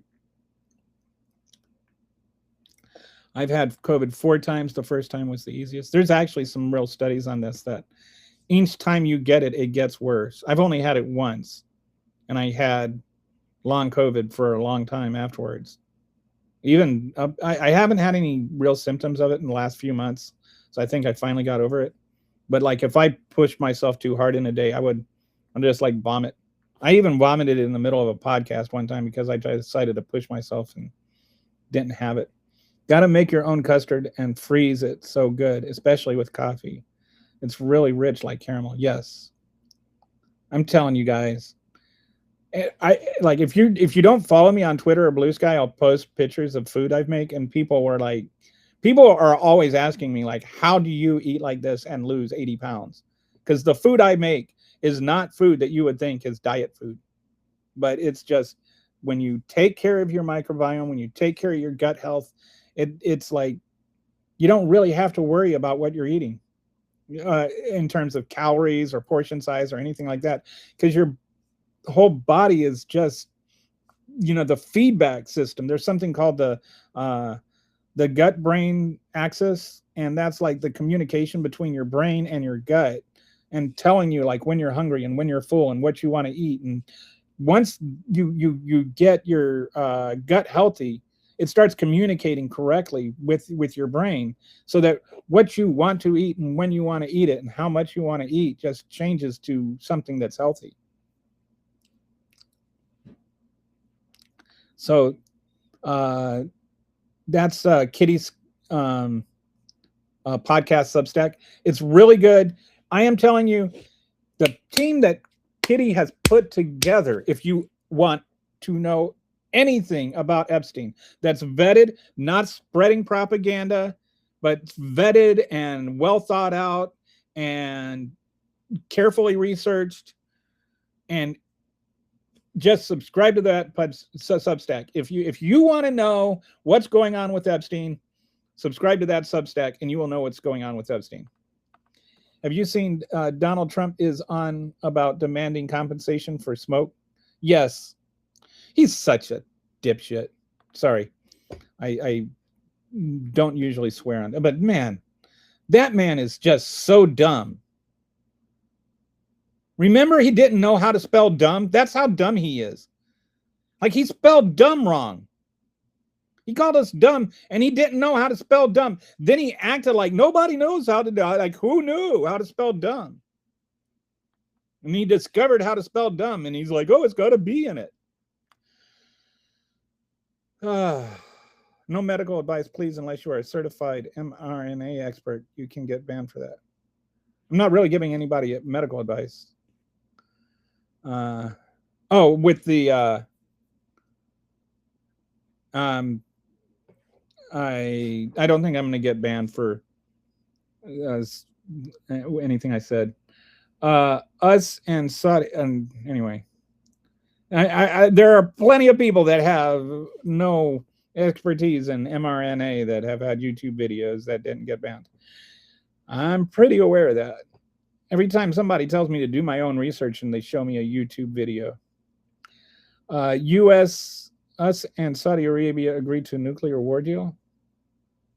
I don't know about that.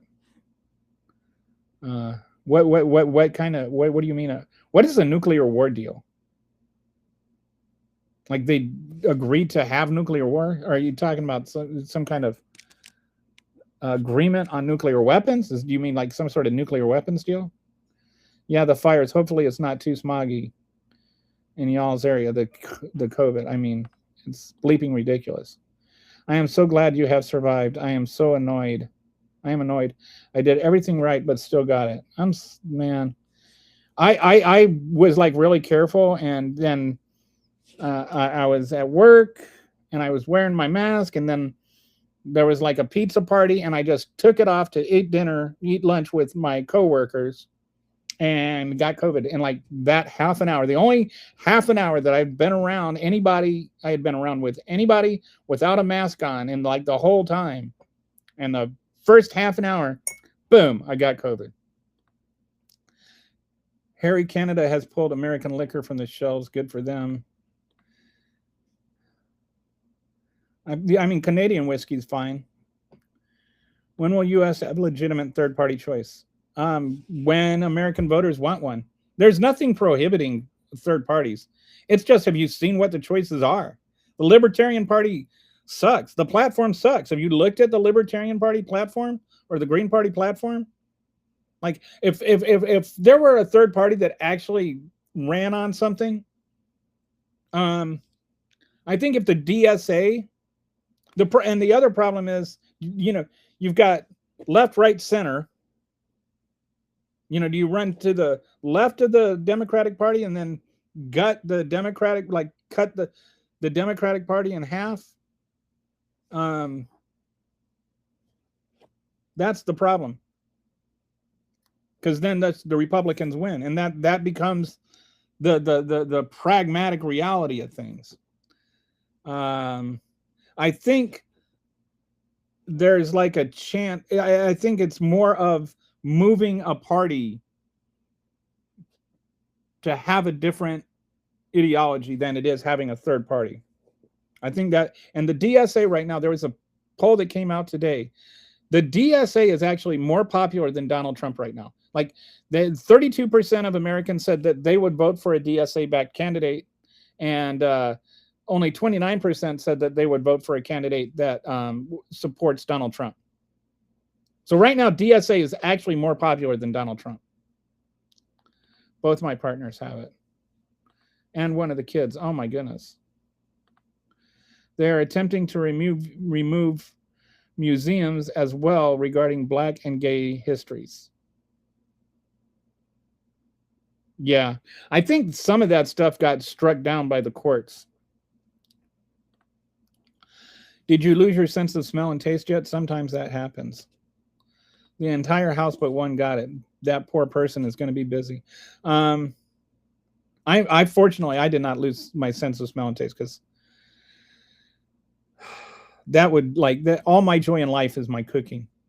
My sense of smell came back in about 3 weeks, but for 6 months, everything smelled like sulfur, even cologne. Oh, man. What about your farts? I have not. Was kind of hoping so I could lose a little weight, but oh well. Charlie, that is the stupidest thing to say. Oh, about the MAGA thing, or you have to be a mRNA expert to talk about COVID or something. Can you post some food stuff on your channel here, please? I need to start doing that. It's just a matter of filming it. There's a couple of things on there, but yeah, I need to start doing more of that. It actually, I think, is people enjoy it more than my politics stuff. I took the first shot of Moderna and never got the second or booster. Haven't had COVID, but definitely been around it with family members. Disney and Roblox are legit pedophile grooming and SRA. I don't know what you're talking about. I would love the banana bread recipe especially. Oh, okay. Next time I make it, I'll make a video and I'll post it. Coffee. One of the guys we have been investigating was found dead overnight. Oh my goodness. Like was this like a perpetrator or a victim? He misspelled dumb. It is in his speech today. He's such an idiot.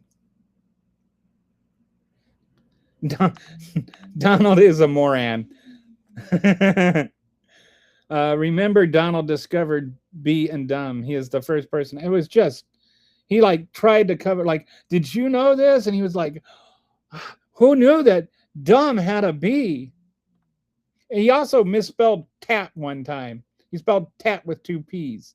They're going to tap my phones, and he spelled tap, T-A-P-P. I wonder if he knows how, does he spell cat with 2 T's?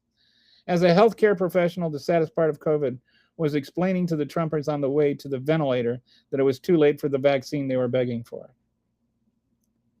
You're a healthcare professional. I just, and it's like, I'm sorry, but if I had an anti-vax doctor, I would switch doctors. Because I don't, if that's the kind of thought process they're going to put into that, then I don't trust them with my health. The people who didn't survive are not here in the chat to explain how much they wish they had gotten a vaccine. Do they still?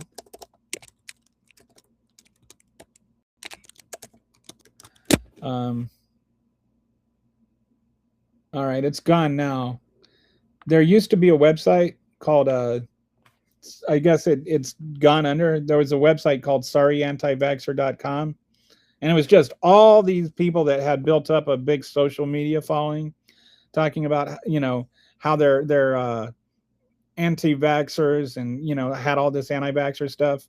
And then they would get vaxxer, and then like they'd either get really sick or some of them would die. And it was just all devoted to like these people that got big, huge followings by being anti-vaxxers and then got COVID and paid the price for not getting vaxxed.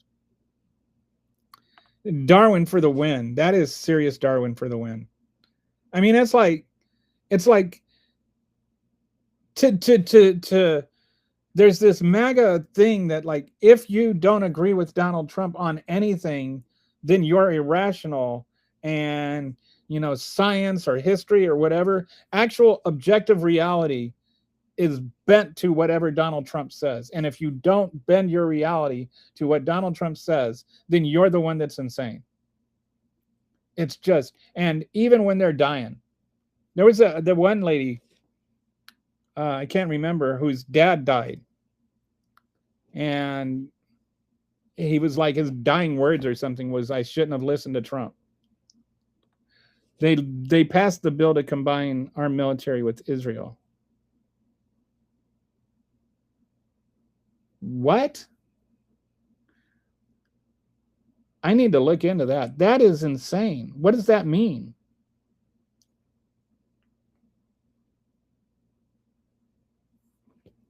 I'm going to look into that. I'm going to do a video on that tomorrow.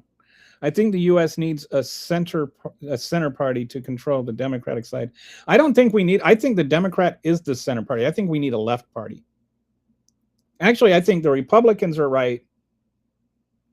Like you've got the MAGA wing, which is just fascist. Then you've got the Republican, not MAGA part, which is far right. Then you've got the Democrats, which are center right, and then you've got the DSA, which is center. Like compared to the rest of the world, that's pretty much center, right? We don't even have a left party. So we're officially under. Did it pass both houses?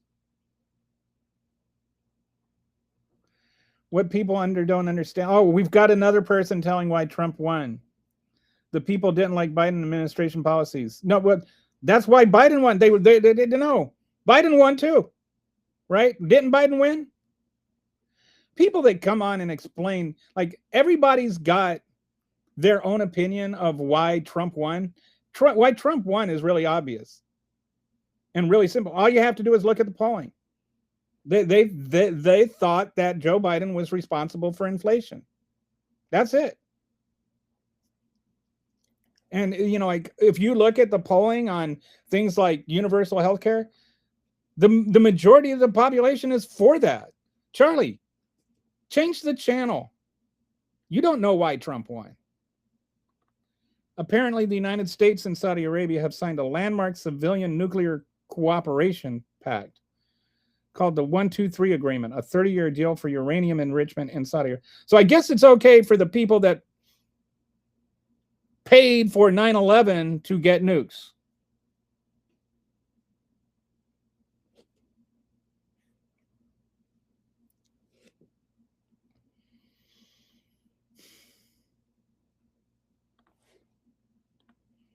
Yeah, well, I mean, I know you're saying that's YouTube policy, but I don't think you actually know what you're talking about. That's the problem. So this is about nuclear fuel. But according to Donald Trump, if you can enrich uranium at all, you're basically 2 weeks away from nuclear weapons.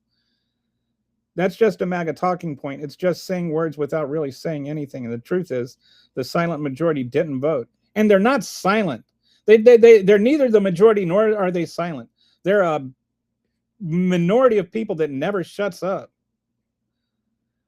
Even just a pick with a recipe. Okay, okay, I'll do that. I've actually got to start working on my website more. I have some recipes on my website. If you go to it's machinepunkelly.com, and there's a couple of recipes there. But the banana bread recipe isn't on there. So they're not getting nuclear weapons. It's a deal about nuclear energy. That's fine. Yeah, I have no problem with that. But considering Trump's conflation of any nuclear, any uranium enrichment at all means you're trying to get nuclear weapons, then I'm just kind of wondering why it's okay for Saudi Arabia to have it and not Iran, when Saudi Arabia is the one that actually carried out or sponsored the 9/11 attacks. 70 million is silent. Nobody said that they're silent. There's 70 million people that won't shut up. They're the ones that are always talking about the silent majority, which is ironic. If you're so silent, why won't you shut up about the silent majority? There's three, and it's not the minority. They literally did not win a majority of the votes. They got less than 50% of the votes. They won the popular election, yes, but they did not get the majority of the votes. Joe Biden got the majority of the votes. Barack Obama got the majority of the votes. And sorry, just having the winning a plurality of the votes one time in the last 20 years does not make you the majority. And just sitting there and putting your opinion on why people voted for Trump doesn't mean that you're right. Now they will, because Trump showed them what they got for not voting.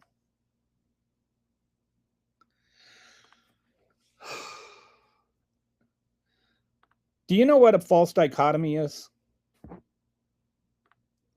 They didn't vote, Charlie. What part of that don't you understand? I mean, honestly, what's your agenda? What policy? Like, you're stating this as though it's an unvarnished, unrefutable truth. What policy? Like, you don't know what you're talking about. You're just talking, even though you don't know what you're talking about. This is why I say that the silent majority is not silent and not the majority. You just talk and talk and talk and talk, and everything that you guys say is wrong, but you still talk and talk and talk. I bet you still think Joe Biden, I bet you're the type of guy that sits there and goes, I bet you really think that Joe Biden got 81 million votes, when she did. 81 million is bigger than 70 million or 74 million. In a single election, the most votes that was ever gotten by any candidate is Joe Biden. But you won't admit that, will you? And do you think they voted for Joe Biden because they liked his policies, maybe? If they voted for Donald Trump because they liked his policy, why didn't they vote for Joe Biden because they liked his policies? It's not that I don't understand, Little Lemming. It's that you just said stupid things, and then you think that they make them true. Where is your support for your argument? Show me the polling. You know, the number one thing Googled after Donald Trump won is, do countries really pay for terrorists? The majority, the people that voted for MAGA, The people that voted for Trump did so because they don't know what the hell they're talking about. He won the stupid vote. And so using stupidity as a justification for more stupidity is just enhanced stupidity. Disenfranchised people don't vote. Oh, okay, yeah. Let me see. Okay. All right, my browser is running really slow right now, and I'd have to close my. Anyway, so we won't worry about that. Wayback Machine might show you the. Okay, let it go. 70 million ain't poop. It's like literally like a quarter of the adult population. I would never ever vote leftist. You know what? I don't care. It doesn't matter. Your opinion is not the only opinion in America. I would never vote Republican. That doesn't mean I'm the only person in America. With that kind of logic, I might as well say you voted for Trump because you have a gross surf history and he gives you the green light to have one of those. Yes or no? People not educated about politics either don't vote or vote based on feelings instead of knowledge. Does this chat work? Yes. Charlie, that's the most ignorant statement I've ever heard this week. So if somebody said they were going to solve every problem in your life and they could actually do it, but the leftists, hell no. All right, we're just going to ignore Charlie because he's just sitting there. He's one of these guys that comes on and just like says something stupid, gets the chat riled up, and then never defends anything, never says anything objective, never says anything true, just acts like his opinion is all that matters. It's such a MAGA thing to do. You don't know what you're talking about, Charlie. I do. When you actually learn something and get an education, you will be qualified to debate with me. Until then, I'm not reading your comments. Some ICE agent wasting people in another state makes your groceries cheaper. Get out of here. Biden didn't know what Biden knows. What a dumb comment. What an absolutely stupid comment. You must be a stupid person to say a comment like that. You don't know what a vagina is because you've never had an experience with one. I'm about to, anyway, my wife is trying to tell me that I'm being mean, and maybe I am, but you deserve it. I am so tired of the transphobic nonsense that comes out of MAGA's mouth. Like, oh, I don't care if people are getting killed. I don't care if hundreds of thousands of people died. I don't care if Donald Trump is starting wars. I don't care if millions of lives are being destroyed. At least MAGA, at least transgender people don't have rights anymore. What an awful person you are. I'm about to boot Charlie. He's just a chat derailer. Have you ever read Larry Summers' op-ed? And I don't care about Larry Summers or his op-ed. They're not getting weapons. It's an energy deal. Because quite frankly, the government in Saudi Arabia aren't not jobs, and the government in Iran aren't nut jobs. The governments in Iran are nut jobs. I beg to differ. Didn't the leader of Saudi Arabia saw up a journal into little pieces? Like, I'd say that's pretty nut job. I'm sorry, Harry, I have to disagree with you on there. He's a nut job. Saudi Arabia sponsors a lot of terrorism, and the leader of Saudi Arabia sawed up a journalist into little pieces. Just listen, universal health care is Medicare for all. That comes with a payment and copay. If it was explained, no one would want Medicaid. Alex, I have no idea what you're talking about, but you do not understand what Medicare for all is. I would like to point out that it isn't Saudi Arabia that funds proxies across the Middle East and has made it an express policy that I'm not saying that Iran is okay. I'm just saying that Saudi Arabia is not. Like, it's not like only one of the countries can be bad. I mean, Saudi Arabia financed 9/11. I'm pretty sure that was a terrorist attack.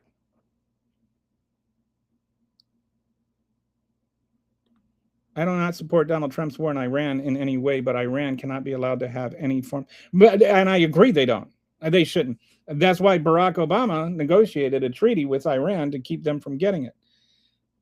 They were nowhere near getting it, though. That's the issue. Iran wasn't going to get nuclear weapons. They should be allowed to refine uranium for like medical purposes or for energy purposes, just not for weapons purposes. And we should have a treaty where we can go in and inspect and make sure that they're not developing nuclear weapons. I'm not so much saying that Saudi Arabia shouldn't get the deal that they're getting. I'm saying Iran should be able to get the deal that Iran is getting, or that Saudi Arabia is getting. I think that people that countries should be able to, you know, enrich uranium for non-lethal purposes. But they couldn't. They couldn't. I mean, like literally, they couldn't. There was all kinds of, there was stipulations involved that involved inspections. They were going to downgrade the uranium they had to where it would be you know, not realistic. And the whole thing about how they were just like a couple of weeks away was BS. It would have required running their uranium, or you know, like all their enrichment facilities, all of them at the same time at max speed for like 2 weeks, which is impossible. I mean, things would break down. Like just the laws of physics and friction would prevent that from happening. And even if they were able to make the uranium, enrich the uranium, they still didn't have a delivery device. Iran was nowhere near that. I think we need to have an agreement with them. I think the agreement with Obama wasn't perfect, but it was a really, really good start, and it's a lot better than where we're at now.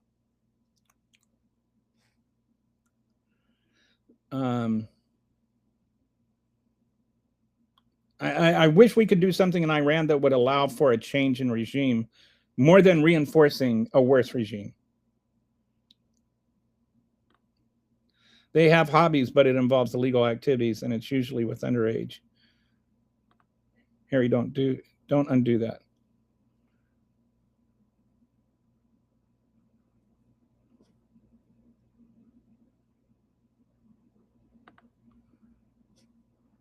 Oh, you guys are talking about a comment or something. Well, if people are that stupid to fall for him, then meh. You maggots will never be forgiven.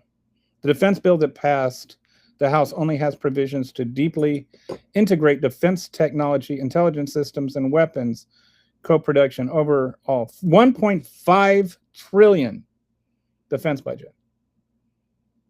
But God forbid a poor black kid gets a free bottle of Pepsi.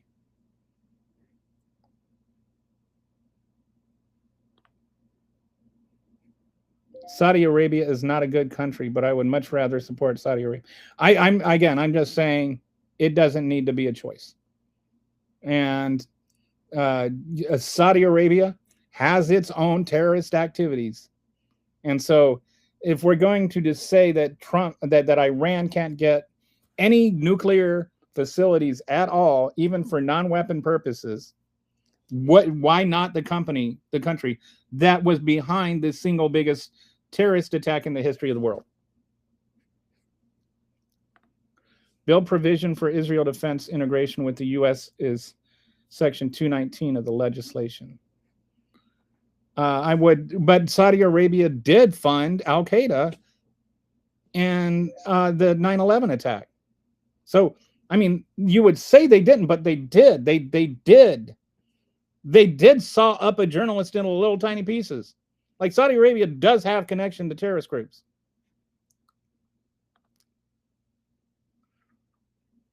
Well, if it wasn't the Saudi government, it was still adjacent, and the guy, the prince, whatever his name is still sawing up journalists into little tiny pieces. So I'm just saying, Saudi Arabia is not as pure as the driven snow, and they might not be as bad as Iran, but they're still very, very bad. The Saudi government did not directly fund anything, but bin Laden hurted the royal family as much as the United States. Now, Osama hated the Saudis and their government. He wouldn't have done anything with them. Saudi Arabia was, I mean, talking about the country, not the leadership, but the country. Like, people in Saudi Arabia funded 9/11 much more than Iraq or Iran or Afghanistan or any of the countries we went to war with over it. Iran has never actually carried out an attack on our soil. All of their terrorism, when it is terrorism, I'm not trying to undermine it, but all of their terrorism is localized in their own region to get the United States out of their region. They're just trying to get the U.S. out of their yard. Saudi Arabia was the fundraising location, and 15 of the 19 hijackers were Saudi citizens. Yes, but the Saudi state had nothing to do with it. That's my point. But they still, there's, you know, they didn't do anything to stop it. Who says it's never been determined? It does, though. Saudi Arabia. Anyway, we definitely know they sawed the journalist up into little tiny pieces, right? The government did. The leader of the government sawed a journalist up into little tiny pieces. It does, though. Saudi Arabia and Iran are two big powers in the Middle East, and we need to have one of them as a friend. I would much rather be Saudi Arabia than Iran. And I don't think Iran has any intentions of becoming our friend or working. Well, this current regime, right? But why don't we actually try and advocate for a regime change? Or in Saudi Arabia. The difference between Saudi Arabia and Iran right now, to me, the big difference is Saudi Arabia has business dealings with Donald Trump. Yeah, Jamal Khashoggi. That's like that to me right there. We can quibble over which one is the biggest terrorist group. But Jamal Khashoggi probably has a strong opinion on that matter that he cannot express because he's too busy, like, being dead. And Saudi Arabia has its own history of terrorism. That's all I'm saying. And, you know, it's like evil versus evil. And the main difference between the two is one has business relationships with Donald Trump.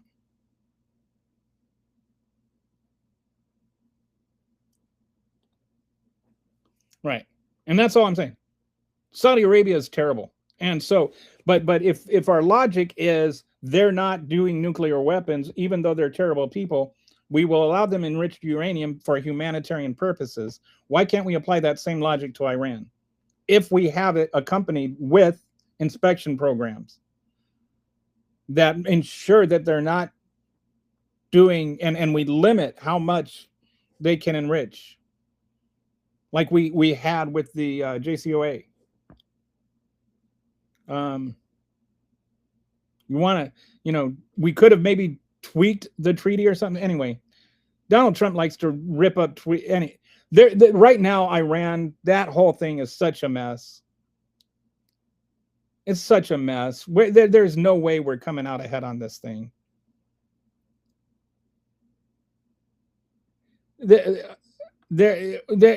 But they both carry out terrorist attacks. They both are, you know, kill innocent people, right? Like they might differ in scale, but that doesn't mean that, you know, if it's either if they anyway, you do realize that it's semantic, right? Like if you're sitting there talking about, well, you know, this guy only killed 5 people and this guy killed 50 people, so we better have an alliance with the guy that killed 5 people because he's less evil than the guy that killed 50 people. Like Saudi Arabia, the government is evil. They sawed up Jamal Khashoggi, and that's not like the only evil thing they've done. It's not like that just happened. They sought him up because he was writing a story about all the other evil stuff they've done. So anyway, so no, Saudi Arabia. Anyway, whew, I actually got caught up on the comments again, and we are almost we're 2.5 hours into this, and it's 5:12. So all right, not anything to do with you, Harry. I'm just going to read this comment and then we'll end. Saudi Arabia intervention in Yemen and its military operations compared to Iran funding terrorist proxies across the Middle East are not the same thing in my sense of the imagination. No, they're not the same thing. But one is just less evil than the other. It's still evil. So anyway, that's going to be a wrap for today. And I'll see you tomorrow. It's good talking to you, Harry. I'm glad that I'm glad we don't have to agree with everything on every single thing. I don't want to become a bubble. So I respect your opinion. I understand where you're coming from. And